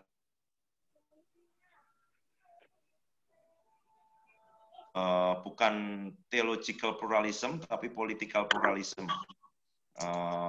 Kira-kira begitulah. Jadi berpijak dari landasan teologis yang eksklusif, tapi bisa hadir di ruang publik secara politis itu pluralis. Jadi teologinya tidak, karena asumsinya theological pluralism itu proyek elit, begitu ya Romo ya. Kira-kira lah itu percakapan-percakapan di ruang-ruang seminar, ya percakapan-percakapan elit lah, percakapan-percakapan teologis yang rumit yang memang tidak di grassroots gitu. Jadi karena saya mendapat gugatan-gugatan juga tentang teologi suara dan warna teologi saya yang kurang otentik, postal karismatik begitu ya gitu. Tapi itu yang membuat saya kemudian menapaki, menggumuli lah untuk bagaimana melibatkan mereka yang eksklusif, tetapi sebenarnya bisa gitu dengan eksklusivitasnya itu berkontribusi di ruang publik gitu, tidak harus menjadi pluralis secara teologis, karena toh kenyataannya mayoritas itu tidak pluralis secara teologis gitu loh. Itu sih itu. Nanti diskusi sendiri ya Roma ya, bisa panjang itu gitu. tapi begitu, karena lebih banyak yang memaksakan untuk menjadi orang lain menjadi pluralis secara teologis, dan itu sangat elitis sih gitu. Saya memang ya kesadarannya agak belakangan begitu, tapi tidak apa-apa, suara lain supaya ada orang-orang di grassroots yang tetap dengan eksklusivitasnya secara teologis bisa hadir di ruang publik secara, atau ya itulah platformnya political pluralism gitu. Itu sih itu. Tapi galau nggak Pak Roni? Gimana? Ya kalau berinteraksi dengan kelompok seperti saksi Yehova, Mormon itu galau atau enggak? Galaunya gimana Pak Ar misalnya? Apa? Ya, saya pernah dengar Esther Indayani Yusuf ya bahwa saya akan berjuang untuk hak asasi, untuk melindungi kaum marginal. Pada suatu ketika datang ke kantornya dari saksi Yehova minta perlindungan, lah itu jadi galau. Malah galau ya Pak ya? Malah galau didatangi. Iya, artinya kan apa ya? Yaitu sikapnya gimana? Dan menurut saya keterbukaan, misalnya kalau Nasrani dengan kaum begitu, mungkin yang kelompok Buddhis dengan nggak tahu yang termarginalkan di kelompoknya kan juga ada. Jadi menurut saya sebelum kita juga membuka diri kelompok di luar, yang di dalam juga harus beres dulu menurut saya. Kalau itu nggak beres, orang akan ngomong, rumah tanggamu aja nggak bisa beres, kenapa mau ngurusin yang di luar? Betul nggak itu? Betul. Lebih sulit dengan yang di internal, Pak Har. Iya, makanya harus beres dulu. Jadi mungkin nggak tahu yang di kelompok Buddha itu kan ada Nichiren Sosu, ada mungkin yang lain-lain, Maitreya dan lain-lain. Bagaimana beres? Dan mungkin kalau yang di Konghucu dengan Tridharma itu ya kudu beres dulu. Itu kalau nggak kan lucu mau ngurusi yang dialog lebih besar, tapi dialog internal di dalamnya masih belum bisa selesai juga. Ya minimal. Pak Har. Ya, gimana Romo? Ini non sewu, saya mau pamit dulu, diminta mendoakan orang sakit. Oh, Romo. Jadi saya nyambi dengan hal Gus Dur juga yang di Ciganjur. Romo. Ikut. Boleh tanya, saya Romo? didoakan di Romo. Romo boleh tanya, Romo? Yang sakit itu agamanya apa, Romo? Ini kebetulan yang sakit agamanya Katolik. Tapi gini Pak Har, Gus Muafik itu pernah bilang ke saya, Romo, kalau ada orang kesurupan, Romo doakan nggak sembuh, kirim ke saya. Lalu saya tanya, kenapa Gus? Dia bilang begini, didoakan Romo nggak sembuh, pasti karena yang nyurupi itu iblisnya agamanya Islam katanya. Tak ngusir kiai katanya gitu. Sebaliknya kalau ada yang saya doakan tapi nggak sembuh, saya kirim ke Romo, pasti iblisnya Katolik itu katanya gitu. Saya tak doakan, saya pasti kalau yang kesurupan pasti sembuh. Iya. Romo. Saya gimana ngomong ke Romo. Kalau saya suruh doakan tak sembur air cabai tapi.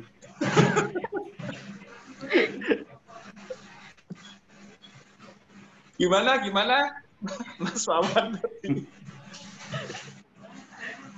Ya kalau saya urun rembuk nih. Silakan. Tadi kan Ketua Pak Haryanto Halim bilang selesaikan dulu yang di internal ya, baru kemudian kita keluar. Saya kira begini Ketua, ya kita tetap berantem di internal, ya kan?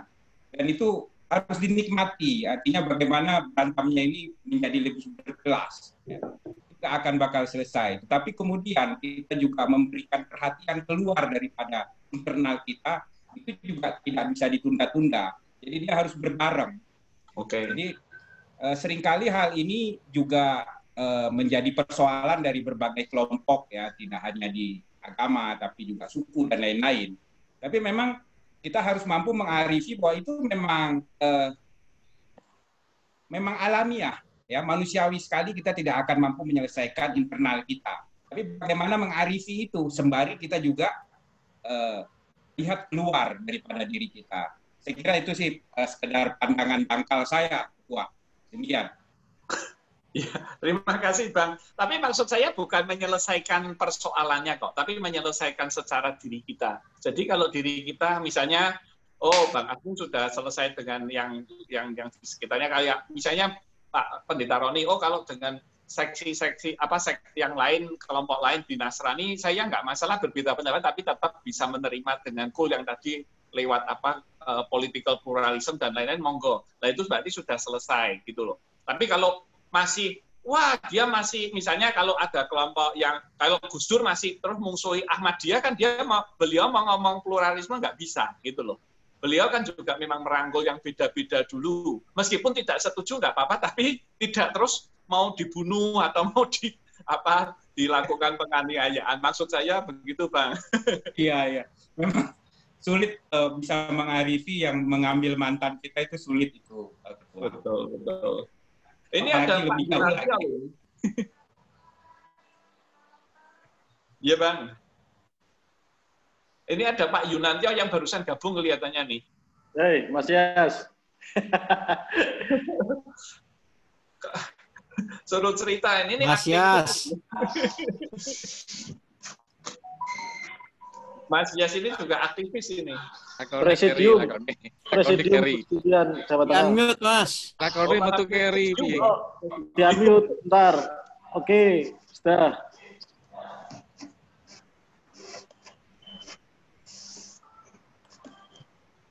Mas Yas tuh suruh ngomong, Mas Yas. Ayo Mas Yas.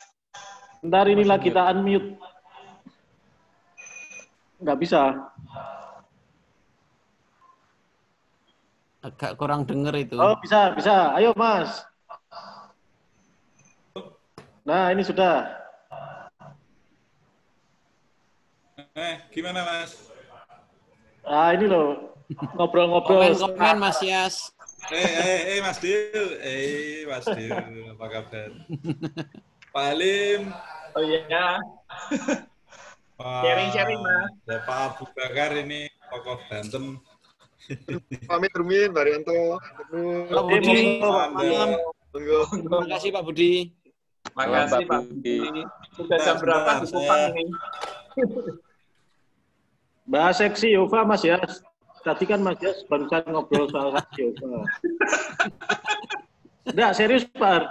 Tadi kami ngobrol di grup kecil, jadi kan kekhawatiran Mas Yas bahwa pergerakan teman-teman saksi Yehova ini kan bisa digoreng oleh kelompok-kelompok radikalis. Karena bagaimanapun kan itu orang melihatnya Kristen kan. Nah itu Mas Yas ini nanti bisa cerita. Oke Mas. Saksi Yehova Mas, saksi Yehova. Karena bahasa Yehova. Temen ya, itu ngirim info sih di Sambangan, temen punya toko di Surati, isinya ajakan-ajakan itu loh, kirimin leaflet. Tapi bahasanya juga agak ya seperti suaranya nggak kedengeran Mas juga ajakannya. Maksud saya gini, mungkin cara mengajarnya jangan gitulah, tapi diperhalus atau gimana, karena kalau surat-surat itu jatuh ke kelompok-kelompok ekstremis itu jadi gorengan. Karena dulu yang ditangani Mas Budi waktu akhirnya dibantu Gus Nova itu juga karena hal kecil-kecil begitu, akhirnya teman-teman jadi kerjaan khusus teman-teman juga. Nah mungkin caranya biasa aja lah, mungkin misalnya ya dakwah pada umumnya, dakwah Kristen pada umumnya, dakwah agama pada umumnya, atau apalah, sehingga halus saja. Tapi kalau ngirim itu takutnya itu dikumpulin oknum tertentu, terus jadi gorengan di medsos. Nah, Semarang jadi rada anget lagi. Itu sih. Mungkin maksudnya kalau minoritas jangan gerakannya radikal gitu, Mas. Bukan. Kan sama, Pak. Di teman-teman radikal itu sebetulnya di mana-mana minoritas. Ya. Cuma suaranya di mana-mana nyaring juga. Di radikal Islam kan sama aja. Sebetulnya mereka juga kelompok kecil, suaranya nyaring yang cari-cari masalah gitu loh. Nah, dulu ada apa ya? Mungkin caranya aja sebetulnya mungkin yang perlu dikritis apa ya, diperhalus atau gimana, saya nggak ngerti sih. Mungkin Mas Wawan yang bisa memberi masukan teman-teman lainnya ya, karena ajakan itu yang saya khawatirkan. Semarang itu kan kelompok-kelompok ekstrim ini kan lagi apa ya, mencari celah di Semarang. Nah saya hanya khawatir kalau itu mereka mainkan ya jadi kerjaan baru juga, tapi ya enggak apa-apa kalau misal harus jadi kerjaan baru. Biar ada kerjaan. kita kan tetap buka nangani. Apa Catherine ini nggak usah direkam nggak apa-apa Catherine yang masih rekam. ini nggak usah direkam aja yang kok nggak takut-takutnya ya. Udah selesai tadi. Ini